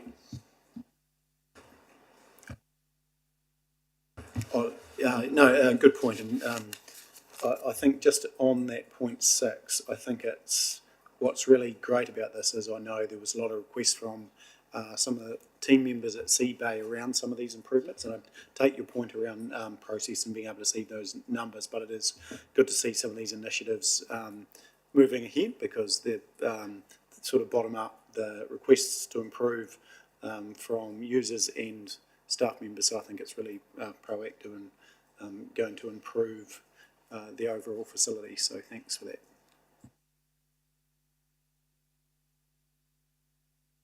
Any further questions? Right, so we have so we'll receive a note update on Sea Bay facility schedule maintenance closures report, and I'm happy to endorse the public competition to redesign the front reception counter to be judged by the Mayor and the Chair of Community Services Committee. I probably can't actually move that. Someone else might need to move that. Okay, Councillor Parker, can I have a seconder, please? Thanks. Councillor Booth, sorry, Jess. All those in favour, please say aye. Against, carried. Thank you, Beth. Thank you.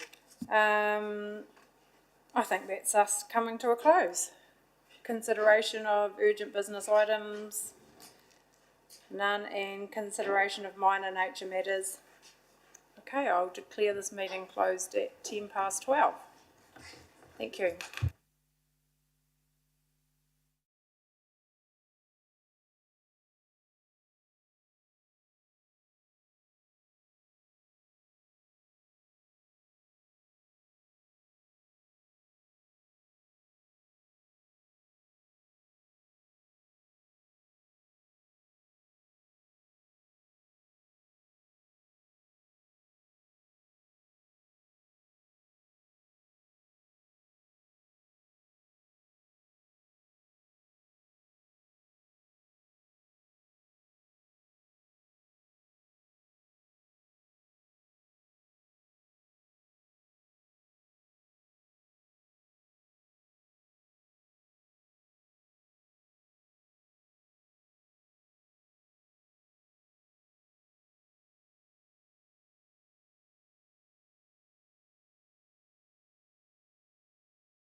Here we go. We don't need to see me as well.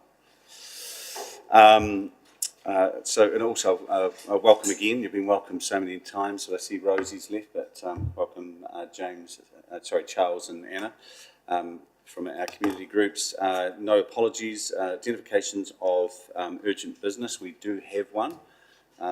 We'd like to bring that up in later on, and it's in relation to specifically looking at a project manager standalone for all vertical building. Is that correct?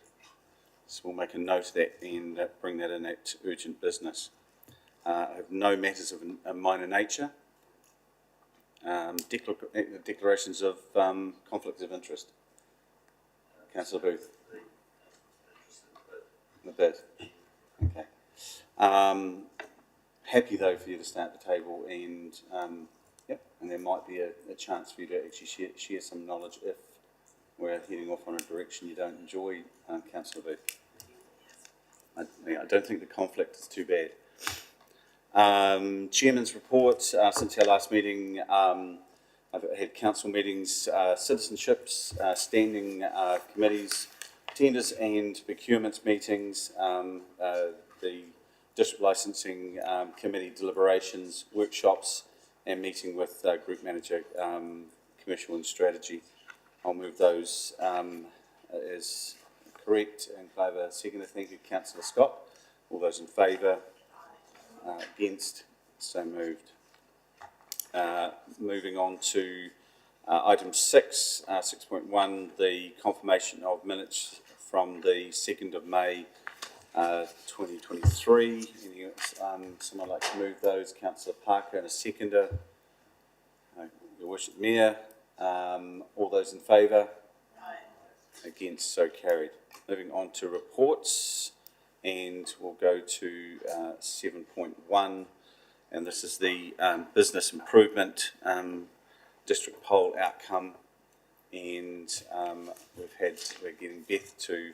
We've got a few illnesses today, so there will be different people presenting on these, but thank you, Beth. Thank you, Councillor Burke. Kia ora, councillors. This report is just to provide an update on the poll outcome for the proposed establishment of the Business Improvement District. This would normally sit within the commercial and strategy GM portfolio. I was babysitting it whilst there was nobody in that place, but I'm just wanting to provide the update on the poll, answer any questions where I can. If not, I also have invited Di Hay to speak to any specific questions that I may be unable to answer. Di, if you'd like to come to the front bench, that would be much appreciated. Thank you, councillors. Do we have any questions in relation to this? It's reasonably emphatic in terms of the percentages.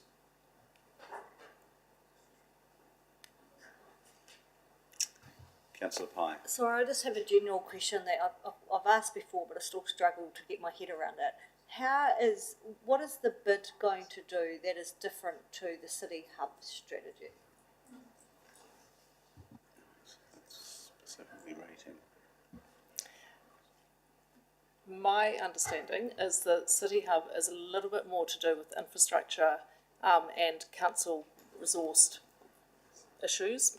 For instance, the paving stones, whereas the bid will become a promotional and advocacy group for the CBD property owners and businesses. So, for instance, in the strategic plan that we've developed, which was a requirement of getting the bid policy approved, within the first year, they're going to be looking at promotional and marketing plans for the area, but also advocacy in terms of if there are any things that the bid group as such wants to come to the council for to say, we see this as an issue, like inner city security, for instance, things like that. So it's not dealing with sort of the bricks and mortar of that is within the public realm, but the other side of it to help make CBD as vibrant as possible. So sorry, just to follow on from that. So and I may have this wrong, but I thought part of some of the City Hub, initially some of the trials were street markets, night markets, and so there still seems to be a bit of an overlap there. It may not be a question you can answer. There has been. That's a reality. There has been. And the CBD group was formed in 2017 as a result of consultation with the stakeholders, which Venture Timaru was asked to do on behalf of TDC. So they started getting involved in markets and different activities for the benefit of the CBD. And then the City Hub came along, and I guess what happened was some of these trials that they wanted to do were different to try to gauge different things, like the one that focused on the arts. So it was just different ways of doing different things, but we were always doing what we were doing from the outset, and there were some discussions between the two groups about what had previously gone on. Any further questions? You're fine. Oh, thanks. Looking probably further to that, Councillor Pye, I think where City Hub in the short term has covered some of that funding on events and what have you, it's likely to then get picked up through the bid. And that funding, is only available for a short time, direct through council. So that would be my view, that gets picked up under the bid budgets. Would that be correct from your thinking? If we can gain some funding to do it. Yeah, so once the bid's through, I'm saying, yeah. So at the moment, the next activity that the CBD group in the precursor to the bid is undertaking is a Matariki night market, and the CBD group applied to the Major Events Fund for funding for that. So going forward, one of the things that they will look at doing within the first 12 months really of their development is to work on funding streams in addition to the levy that would be imposed on the property owners too. So sponsorship is one that comes to mind, that they have always thought that would be something they would look towards, as well as applying to other grants and organisations to, for instance, run events. Sorry, just out of interest, sorry, I haven't actually caught up through the information that's come through our business. But so, what is the budget that you think you'll get out of the bid? Is it 100k or is it a couple 100k? It's less than that now. One sec. I think it's on 120. No, I don't have that bit in. It's about 150. Oh, 150. 120 to 150. it was scaled back a little bit. Yes, again, councillor. Sorry, just one more question for clarity. So if the bid goes ahead and gets established, the CBD group will disappear. Is that the plan? Right. We've got a meeting tomorrow morning about how that will run. The bid needs an organisation that's actually running it, managing it behind the scenes. So the CBD group is already an incorporated.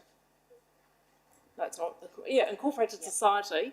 It is envisaged that that will be like behind the scenes running the bid. So it's kind of like the bid becomes the, trading as, the CBD group trading as.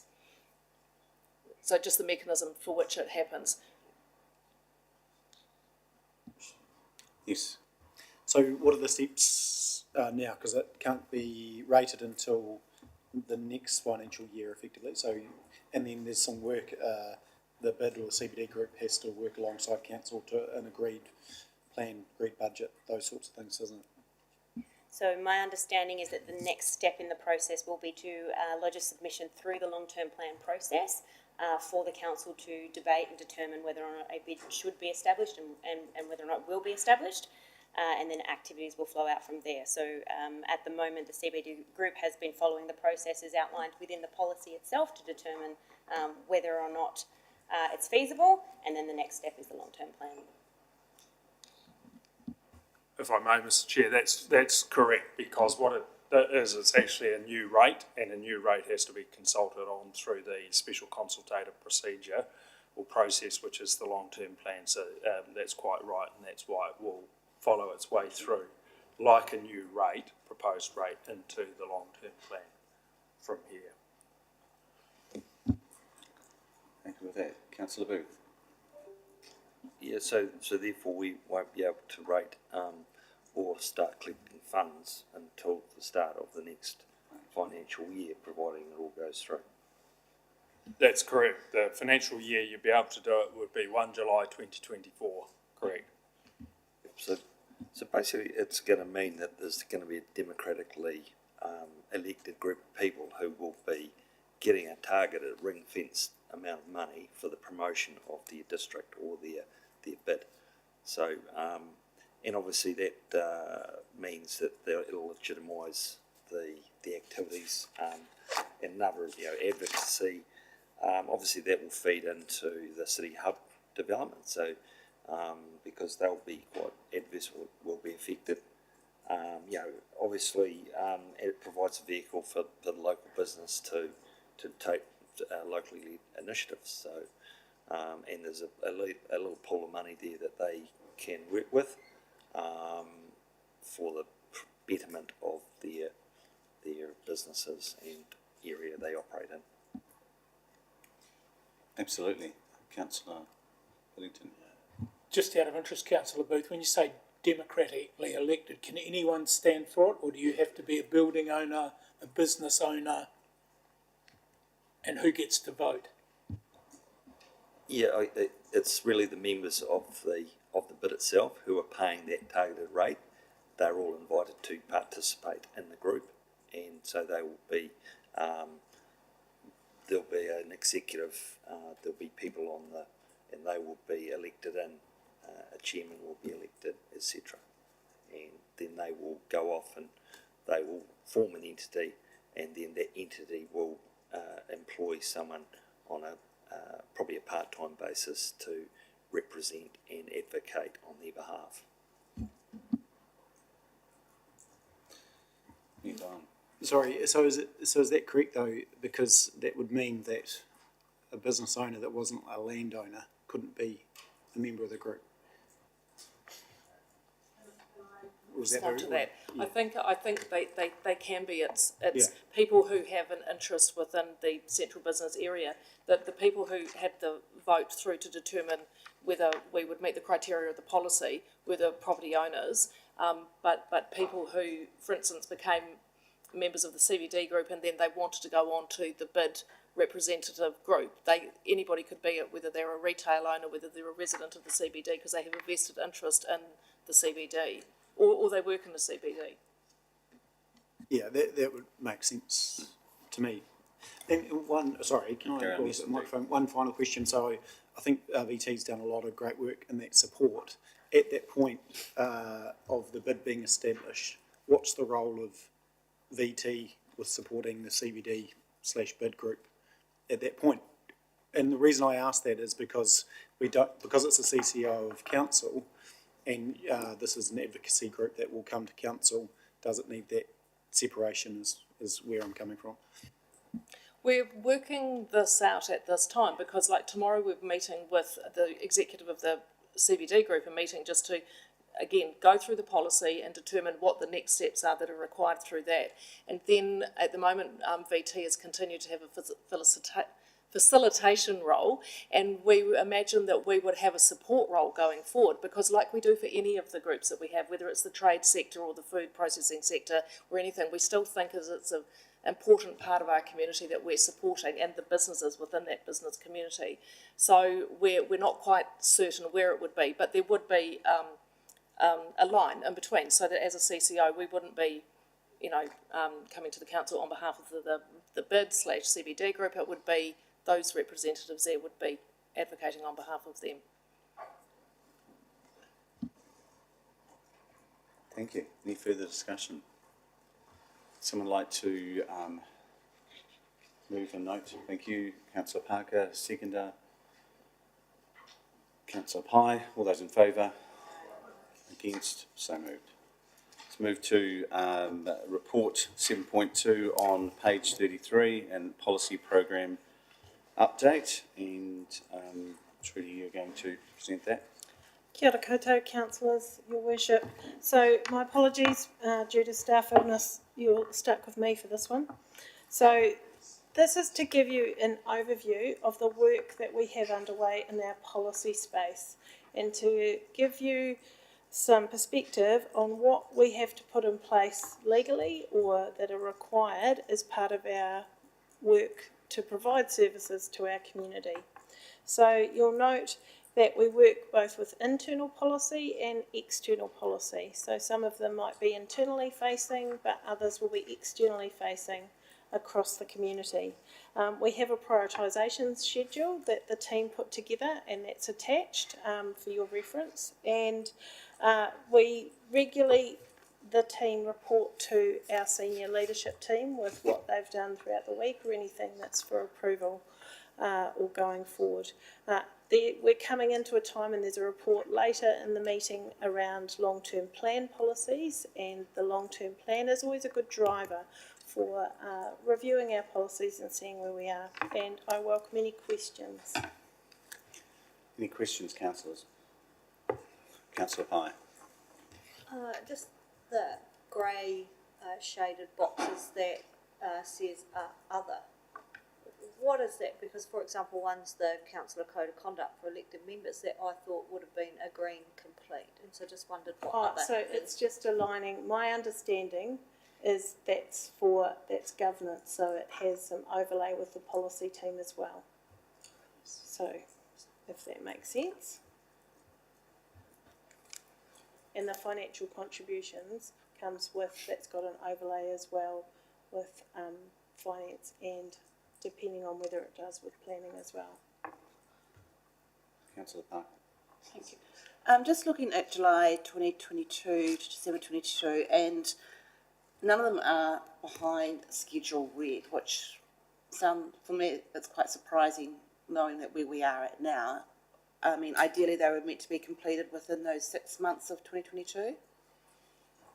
So when in a perfect world, they would be, and they, as you can see, if it's still with council or the senior leadership team for approval, it's got the orange. Mm-hmm. My understanding is the team are working very closely. We haven't got, when they developed this, it wasn't red. There may be some that have moved, but some may be in the review process. So it might be being reviewed, but this policy is still in force. So we've got a little bit of overlay, and it's quite common in a council for there to be policies that haven't been delivered perfectly on time due to the volume of work that comes in legislatively from central government as well, impacting that. Thank you. Thank you. Yeah. Yeah, Bill. Question in regard to the enhancing Māori capacity contributors decision-making, is that a policy, is that driven by legislation, or is that? My understanding is that will be driven by legislation under our obligations. Yep. Thank you. Any further questions? Councillor Scott? I was just wondering, would we be able to have that, the schedule sent out separately just up on the hub? Because it would be, it's, Certainly. yeah, it's good, That's a nice one great to idea. review. Thank you. We can keep you up to date. No, so noted. Happy to move. Thank you. Mayor Bowen, seconder. Councillor Shannon, all those in favour?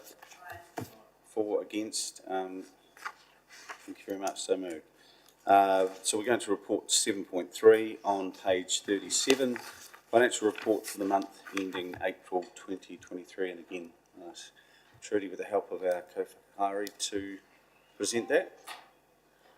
Kia ora, councillors. So you will note from the report we made a little bit of a change to the cover report, and I've noted that there is a slight error on page 38 where it's got a surplus from LTNZ, which was actually, or it should be a surplus rather than a deficit.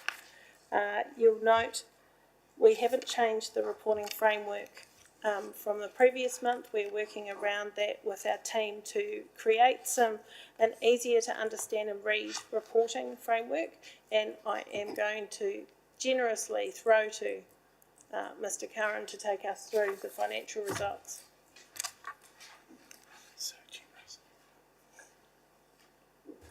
Yeah, look, through you, Mr. Chair, and thank you. So, look, happy to take questions. The theme really here is that it's a pretty tough fiscal environment, and we're up against expenditure which is straining our budget.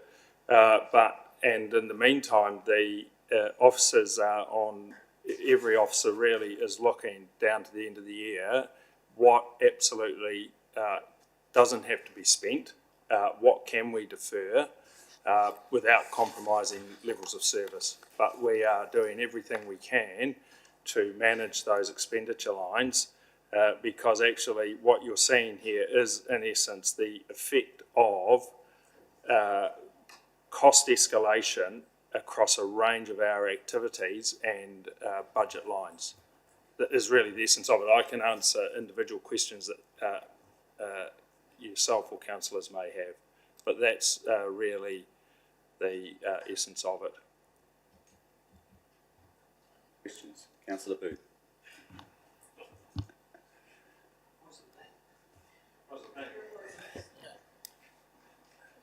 Well, okay, yeah, happy to answer that.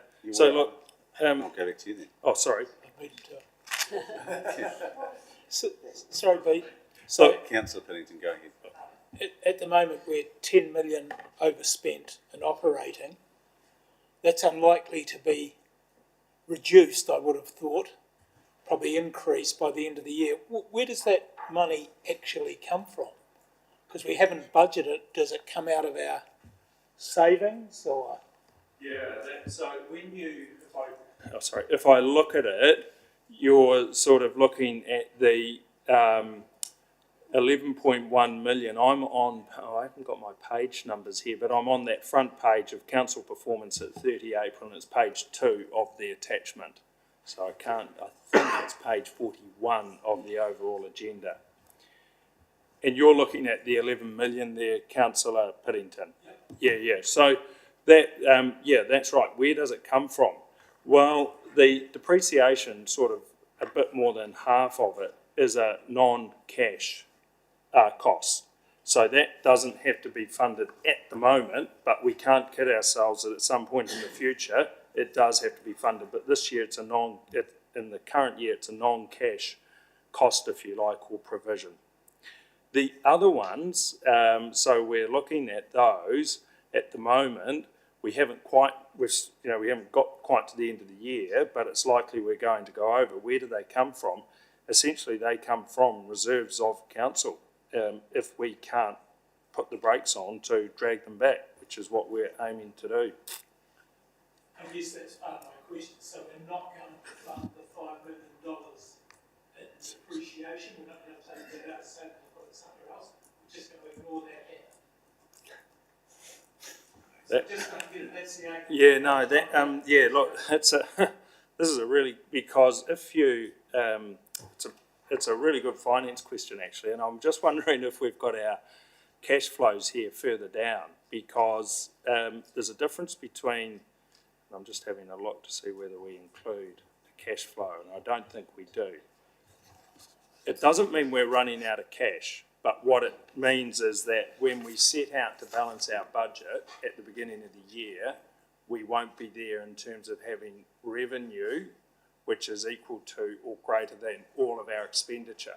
Now, not all of our expenditure is in cash, and the main non-cash expenditure item is depreciation. So this year, what it tells us is if we don't do something to either curb our expenditure or increase our revenue going forward, eventually we will run out. Now, it's not going to be this year or next year, but eventually we will run out is the long, and I want to make it really clear.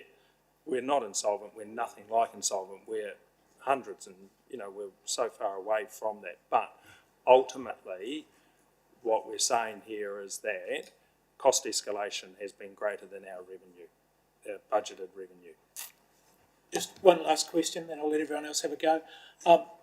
So the overspend we've got this year of 5 million or 6 million, excluding depreciation, has that been factored into next year's spending and our rates? Because if we have just grabbed it on last year and factored in, have we factored in those increases as well?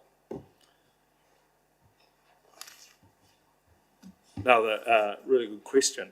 And the theoretical answer is yes, that we have aimed, and I'm looking here at Mr. Dixon, that in actual fact those, because a lot of them are in the infrastructure area, that those cost escalations have been captured into the budgets that we're putting forward for next year. And quite a bit of that reflects, and this is where it does get a bit complicated, but it does reflect that why we're needing to fund more depreciation, because we spend our depreciation every year and we do need to fund it. So that's why we're having to increase the rates so much, because actually we do have these higher costs, and the increase in depreciation is a reflection of those higher costs, because that's what we've got to go out and buy in order to renew and replace our assets. So the short answer is yes, but it's quite a complicated finance model to get there. Thank you. Further questions? Councillor Booth. I guess the recognition of that extra depreciation expense of 6.5, that was done in this financial year, that valuation. So would that not take effect as of the 1st of July for your next financial year, for your next rating season? So therefore, it shouldn't really be reflected in the current set of accounts.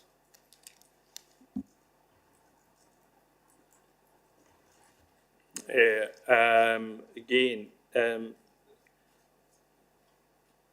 the way I'd respond to that is to say yes, it should be, because what we're trying to do is map the expenditure as we know it's occurring, and we've done a revaluation, and we know, so that when we get to the end of this year, you will see in our financial reports that get audited for 30 June 2023, you will see that depreciation has gone up a lot.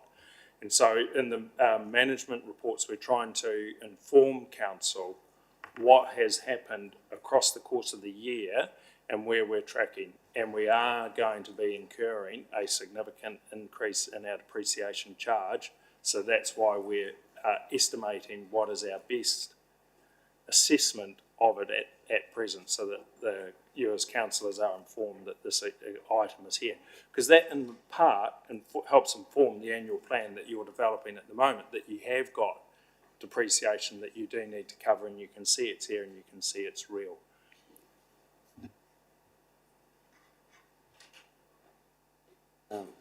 Yeah, I guess that's we're rating that ratepayer for that, and I guess that shouldn't actually occur until the actual season, like or should I say the financial year. But anyway, another question. The other expenses, 4.65 million unfavourable. Corporate support at 824. it's quite substantial. Just roughly what's that made up of?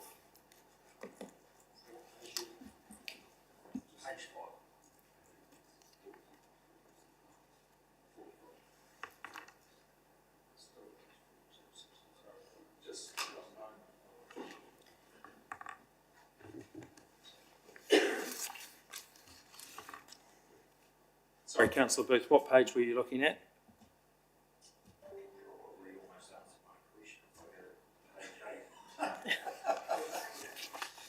$48.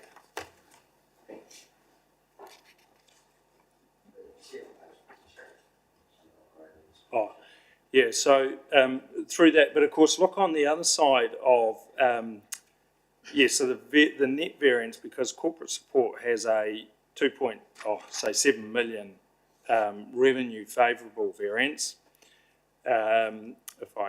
But on the expense side, down on, as you say, page 8, you've got where the costs are.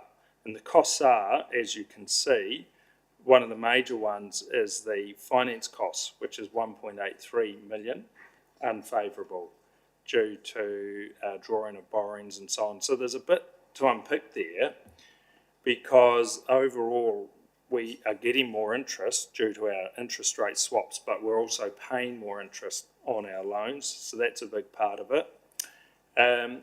Look, IT services have been are unfavourable, as are the costs relating to professional fees, and you can see the variance there.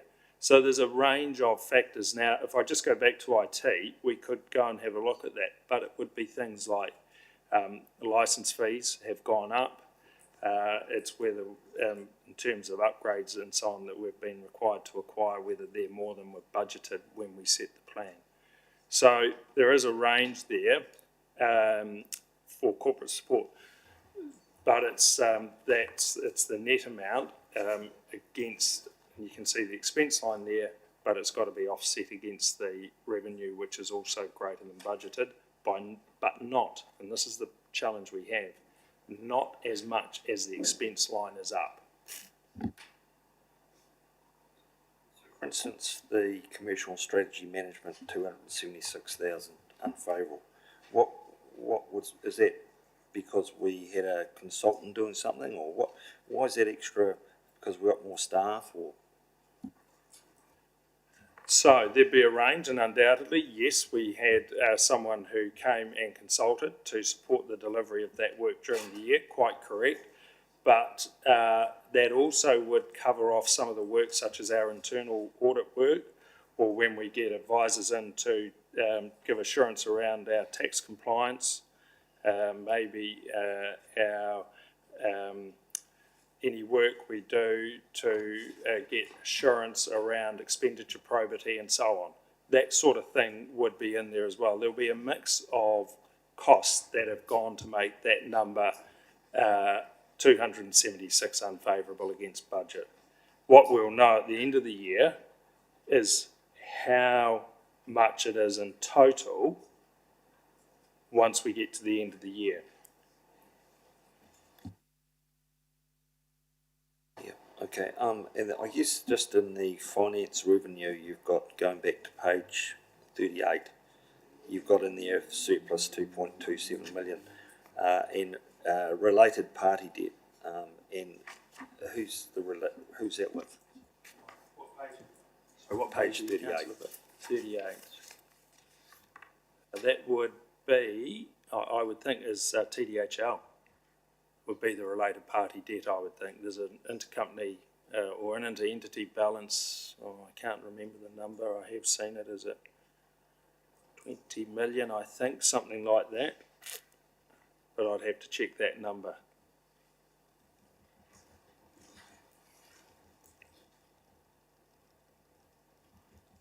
So we're paying 5% interest roughly on all our debt, which is 165 million, is it, at the moment? So, so our total borrowings at this point are 205 million at April, but that's offset by cash of probably, or maybe $50 to $55 million. Just at that date and time. Yep. Yeah, so I guess, obviously while we're borrowing money, we're getting some return on the money that we've got. I mean, is that terribly, I mean, it's not as much as we're actually paying in interest, so I guess, should there not just be a simple finance line in there which says, actually, this is what our net interest number is? So taking into account you've got interest rate swaps there as a calculation, and then obviously the other thing is that we're looking, we need to be keep in mind that you want to go to 230 million debt, and the interest rates are probably going to be in the 5.7. Have we actually taken that into account? Because that's actually, every time you take on a bit of debt, it's actually at the new rate, isn't it? Well, I guess when you've got some cash in the bank and getting less than the money that you're borrowing to pay for that, okay, we haven't got any money in the bank because we've got net debt of 165 million. That's the bottom line. That's what I'm getting at. So it seems funny, we've got a report here that shows income streams from this, but then a debt coming out. And I mean, why are we doing that? Because it's just swings and roundabouts. But ultimately, at the end of the day, we're paying a lot of money in interest, and we just simply need to know probably what that net interest number is for the rate pay. Yeah, so to that, and what we could do is look to introduce into the cover report what is the, if you like, the net interest effect and the net debt effect, so that readers, to answer your question, Councillor Booth, can get that understanding of what we are actually paying and what we've got in sort of a couple of lines once we take out all the adjustments for having cash at the bank or cash on hand, interest received and so on. So we could look to introduce that to try and bring that clarity. The reason we hold some of that cash is in the event that, for instance, as we heard today, if we get a major seismic event or some other major event, we want to be able to actually lay our hands and have cash on the spot that we can then go out and procure services without having to go through the exercise of borrowing money. So council has a policy, and I can't remember the numbers, but we maintain about 20 to 25 million of cash anyway, and we might at April have had some grant money come in or have held some money because there were significant payments to go out in regards to capital. It could just be because it's that cash point is just at that point, and if you were to go 2 or 3 days either side, it might have changed a bit because it's just a balance sheet at 30 April in that point in time. Oh, I guess I'm just concerned at the amount of red ink all over our report, that's all. I'd like to see it simplified, and we need to know exactly what's going on. So I'm getting some good vibes from Trudy that perhaps that may change. Absolutely. I think, Councillor Booth, to your point, that's absolutely right, and what we've tried to do, and we are looking at it, but we equally want to be very careful that we don't not present information. But the line that sort of tells you, I think, is on page, is it page 2? And it does show, is it page 2? Yes, and it does show, you're quite correct, it shows that, it's not red there, but it does show that expenditure is greater than revenue, and that is a matter that council was looking to address in its next annual plan.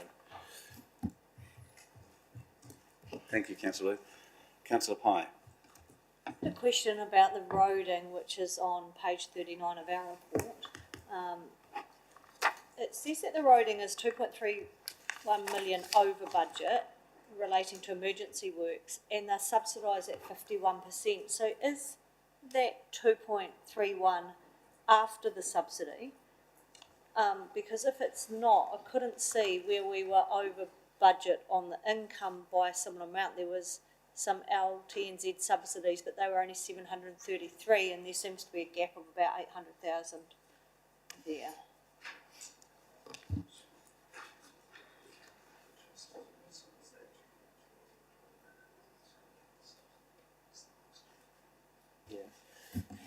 So yeah, 2.31 million is the gross cost, so that, yeah, so there's just 51% subsidy that comes in at the revenue line to offset some of that cost, so. But we, So at the revenue line, we're only 700,000 above budget, and if you gross that up, there's a gap of 800,000. So where's that? The revenue is yet to be received from Wakatotahi at the moment, so it was due to be signed off a few months ago. Unfortunately, the person who was processing that died suddenly, so there's been a little bit of a hiccup, but we're expecting another $1.5 million in revenue coming in. Councillor Pullington. Perfect timing, Andrew. Hey, page 47, waste minimisation. We've got an unfavourable balance, but I've got a question around where 529 below budget on fees and charges, which are 344k relates to waste collection bins. So what's happened there? When we change, who gets the money when we change suppliers that we lose 344k?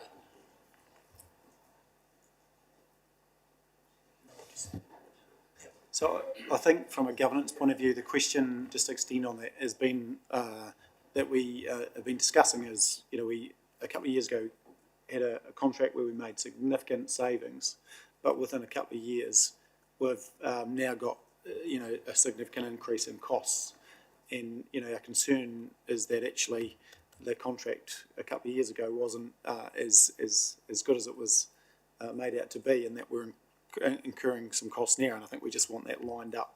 Whether that is the case, there's been a mistake made at some point in the renewal of that contract, and we just need to be transparent around that process and understanding that if there is a cost now, that hey, yes, let's acknowledge that there was a mistake made, and this is why the costs have increased, because we've just sort of been kicking this around a little bit and don't have full transparency. I can answer that one. It's a bit of a long story, so just bear with me. Basically, when the LTP was developed and the new contract costs were put in, it was taken as a split between, so curbside collection costs were to be a targeted rate against those people, road ratepayers who received the service. The landfill itself was considered as a district-wide public benefit, and that was to be covered partially by a component of the general rate. In the LTP process, that never happened, so there was only the targeted rate. The general rate component didn't actually go through.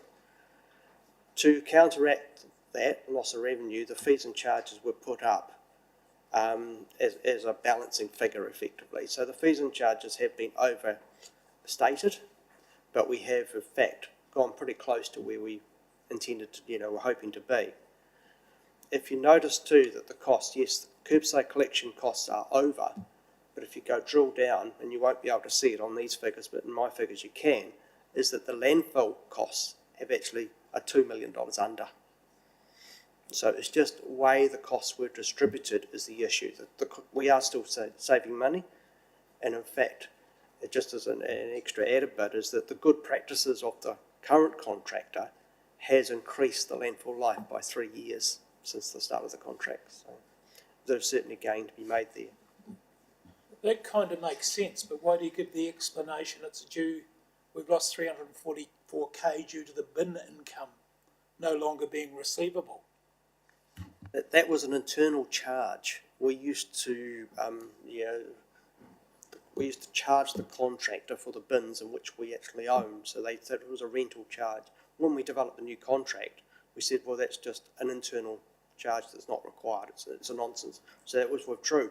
But again, that because the contract was basically set up right at the time of the LTP, there were a few things that didn't get carried through into the LTP, which have now been corrected. So next year's annual plan is much more reflective of the true costs. Just one more question. Just one more question quickly that confused me, if I can. page 43. Vehicle management revenue is 222 a year unfavourable. What does that relate to, B? Page 43 of 61.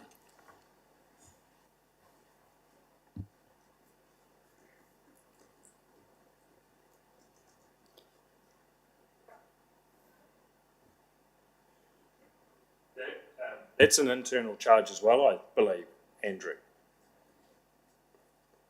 The vehicle revenue. Revenue. Through the fleet. I think it's an internal charge where we recover, so there's a lot, That's right, we recover it. Yeah. we recover vehicle revenue from different, it's almost like an overhead, but we recover it from different areas of the business, so it's not actually revenue external to the organisation. It's not like we're running a rental fleet or anything like that. It's an internal charge, and probably is unhelpful in terms of management reports where we're trying to report the council from an external perspective. It's a timing issue, and those charges are put through at the end of the financial year.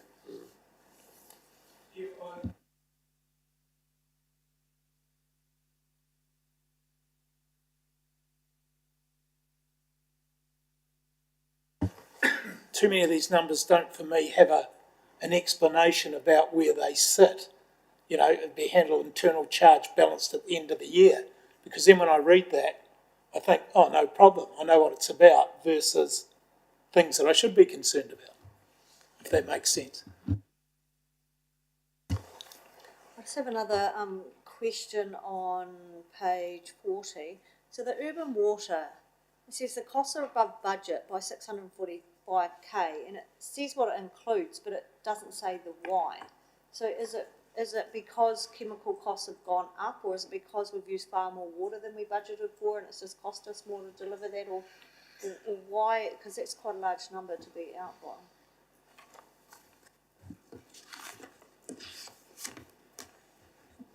Yeah, probably the main reason would be increase in power costs that come through, increase in chemical costs, but also we have more treatment plants now than we did before.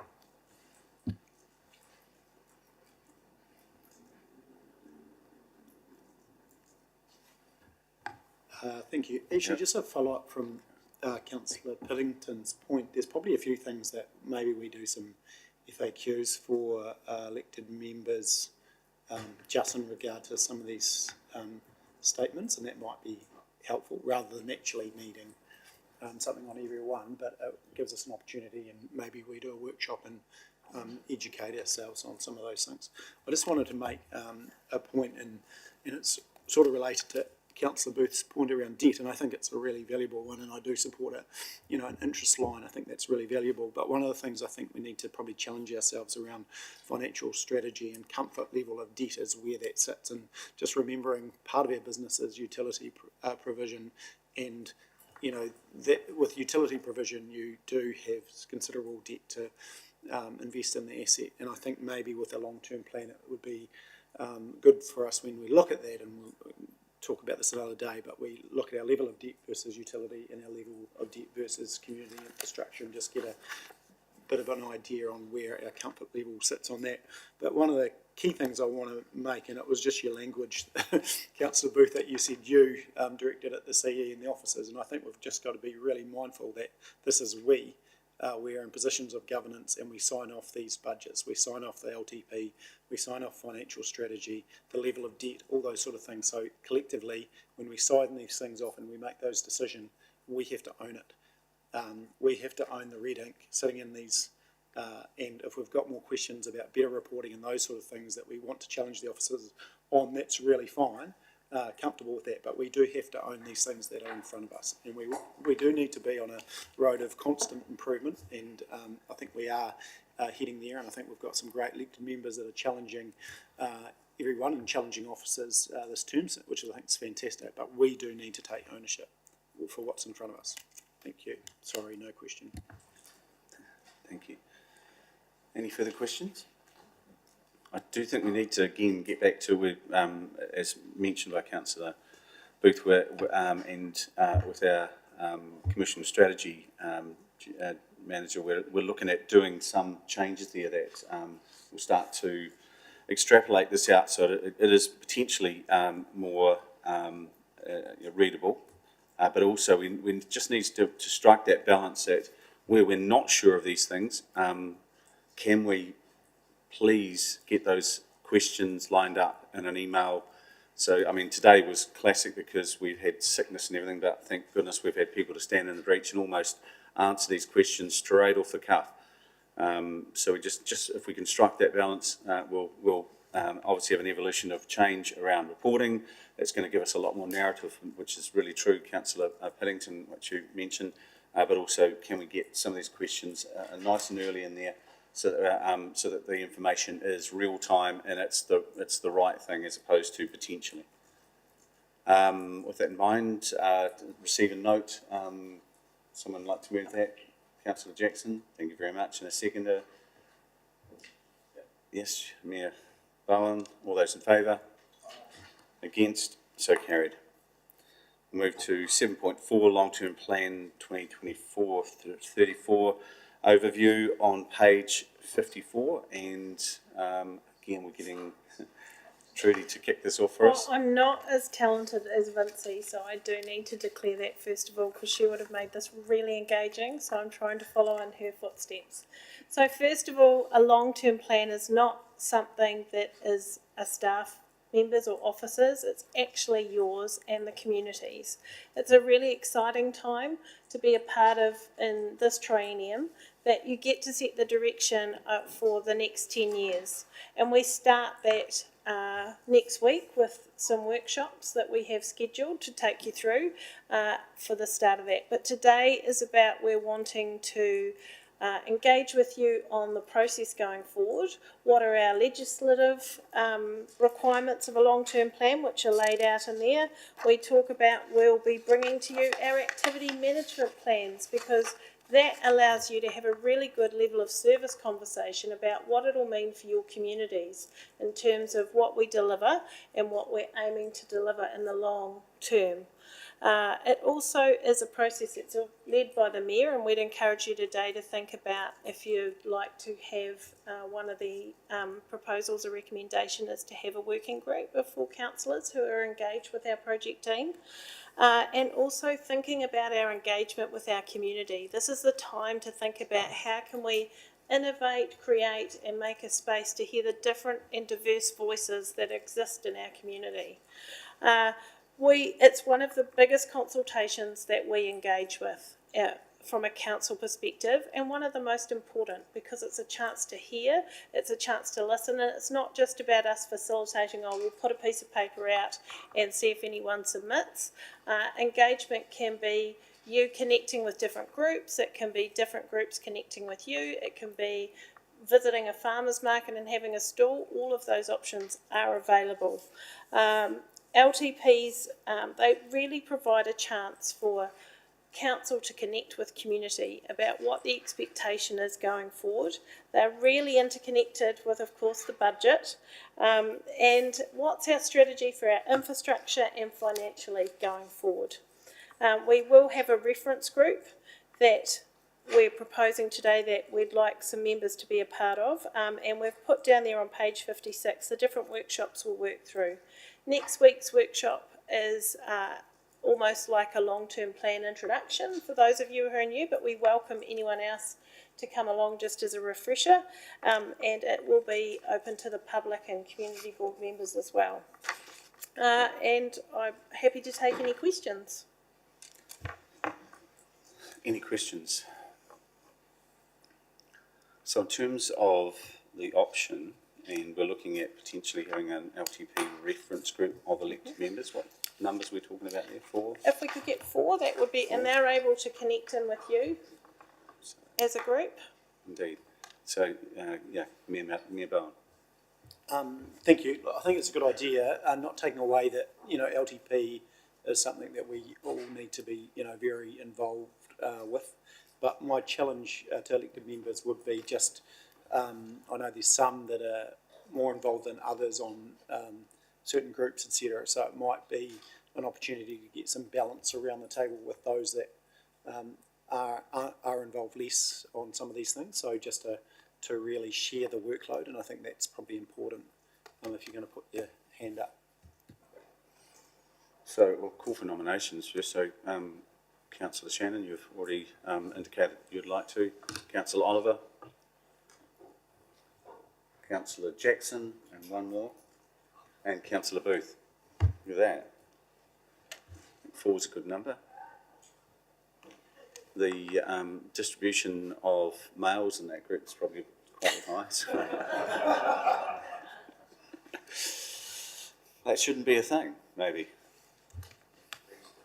But at least you're sitting next to someone who might be able to help you through this, Councillor Shannon. Brilliant. Okay, so we'll note those nominations. Yeah, so it's Shannon, Oliver, Booth, right? Oliver Booth, Jackson. Yep, perfect. Do we have to move those? Yeah, we will actually move those as nominations. Councillor Parker and Councillor Scott. Those in favour? Against, so moved. So we'll. So we're going there with option 2. Yep, option. Or what the, In fact, yeah. let's take a step back. Yeah, so recommendation was, for establishing that LTV reference group. So we're happy with that. So without any other questions, we'll get like someone to move to receive and note that LTV paper. Thank you. So Councillor Parker and Councillor Booth, thank you. All those in favour? Against? So moved. So we move to matters of an urgent business, and I flagged earlier on that we did have one from Councillor Scott. So I'll call Councillor Scott to talk to that proposal. I just wanted to raise my concerns around our project management of our vertical builds and our strategy for achieving that. I have put forward several times that we need to consider a project management division, team, office. I'm just saying all those words because I'm not quite sure what that actually looks like. But we have some significant work to do when it comes around our vertical builds. Theatre and Heritage, our stadium, art gallery, we will have the airport. We've got heaps of projects on the go. And I feel that we don't have the expertise internally at this time to deliver those projects concurrently. And we're putting so much pressure on our current resources to develop and bring these projects to this table, but also to our community, that we're not achieving those. And I'm really concerned for the well-being of our staff at the moment to be able to deliver these projects for our community. And I would really like to consider, what does that look like if we build an internal team to deliver these, to support our current resources. But it's a significant role. It's financial, it's the capability to deliver on vertical builds and to be able to sequence those appropriately. So I want to raise that in this forum because I have raised it several times at other tables and now I want to bring it to the council. Okay, further to that discussion, Councillor Piddington.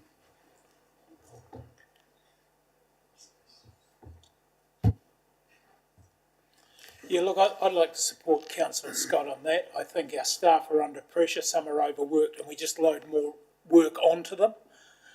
So there's two things I'd like to say is it could be funded out of the project, so we don't have to have a debate about where the money comes from, because I'm sure if we do this right, we'll save a fortune on time, money, and other things. And the second point I'd like to make is it needs to be at the appropriate level, which I see at senior management team level, reporting direct to the CEO, not falling under someone else that will slow the process down again. It needs to be a separate role, someone with the expertise to drive these projects and really support our other staff involved. So, okay, happy to support that. Further discussion, councillors? I think obviously Mayor Bell. Yeah, look, I think it's certainly worthy of at least a conversation. I think it's a space where we did really well in regard to the horizontal infrastructure for some time, and we have sort of over-delivered in that space, and it's worked really well when we had really good program delivery and those sorts of things. And this vertical build, time has really hit us, and I think it's, probably confirmed that we don't necessarily have the skill set. Oh, not necessarily the skill set, but I think it's the capacity. I think to Councillor Scott's point, we're just loading the same people with a lot of workload. So I would support a conversation on just how we can do this better. So we need to further that. I need a resolution or some framework that maps that out and what that looks like. Yeah, cool. Thank you. Through you, Chair, and can I thank you, Councillor Scott, and other councillors for raising it and acknowledging the workload and the demands and the expectations, because they are real, and the way that these projects are delivered to time, budget and quality specifications is by having really good control over them via project management from beginning to end. So we really appreciate that, and I think for us to advance that discussion, I think, because it's something we as a leadership team have also traversed and canvassed and trying to work out what is the way to position it and what it looks like, so that we, to use your words, we don't want to interject just layers that slow things up. We want it to be something that creates a very streamlined process where there's visible, tangible disciplines and control evidencing the progression of these projects, which all of them will have their challenges and complexities. I think what would be potentially a good way for us, and I put it out here simply to start, is that officers who have done some thinking on this are charged with bringing back either to the committee or to a council committee of some sort, because time is of the essence, some sort of a proposal of what it could look like for that to then be debated and discussed and given either refinement, shape or progress subject to various amendments would be my suggestion, because I think I'd want to discuss it and see where we got to, but two people who are keenly interested in it and the leadership team are here and may wish to comment on it as well, but that would be broadly, we come back with something to a committee, and I don't think we'd have to wait forever. We don't need a project manager for that. We can do that ourselves. We've got some thinking. We'd be able to manage that, but and bring it. But it would be to another committee because we want to keep it moving. Sorry, Ben. Oh, beg your pardon. Oh, that's lucky for them. Hearing me is probably bad enough. Seeing me would be worse. But I'd let my colleagues pass any comments. But thank you. We genuinely appreciate it being raised. Thank you.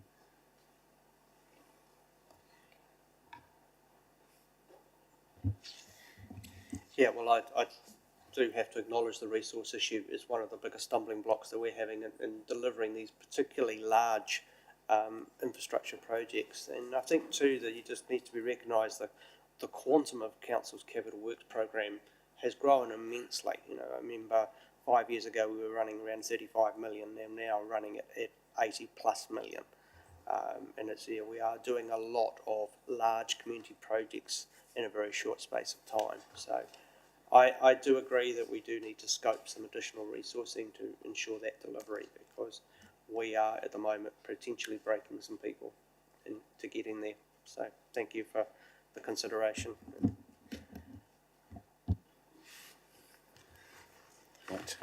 Judy, thank you. I just really appreciate the feedback and suggested proposal. We obviously have to work through our process, and we're really committed to that, and just being really mindful that because it could impact people down the track and things like that, we do the process in public excluded because it involves employment matters. I don't see it that impacting, because what we're looking at is how we can shape a team, really. So it's not, I'm not talking about individuals, I'm talking about actually a new structure. I mean, not as in your current people structure, about how we're going to deliver these projects. So it's just a concept, and so I would hate to trigger anything that is going to cause anyone issues. So it's just a concept at this stage that I'd like to see progressed, and I'm more than happy to be involved in that as a reviewing draft documents. More than happy to be involved at that level if you see value in that. Mayor Bowen. Look, just as a suggestion, it probably best fits, and happy to be challenged on this, but it probably best fits with people in performance, and I think we just make sure that everyone is got that in their diary. So, yeah, if everyone's comfortable with that. So to move this now, because it's a matter of urgent business and it's not linked to a paper, we'll need a resolution as to knowing exactly what that looks like in terms of landing a statement. Yeah, quite correct. Yeah, Mr. Chair, because it is a matter of urgent business, it's an item with a resolution, and is it suggested that the resolution is that officers are tasked with preparing a scoping a proposal for a project delivery team, if I call it that, and we use those very generically and broadly. It's a project delivery team to be reviewed by elected members.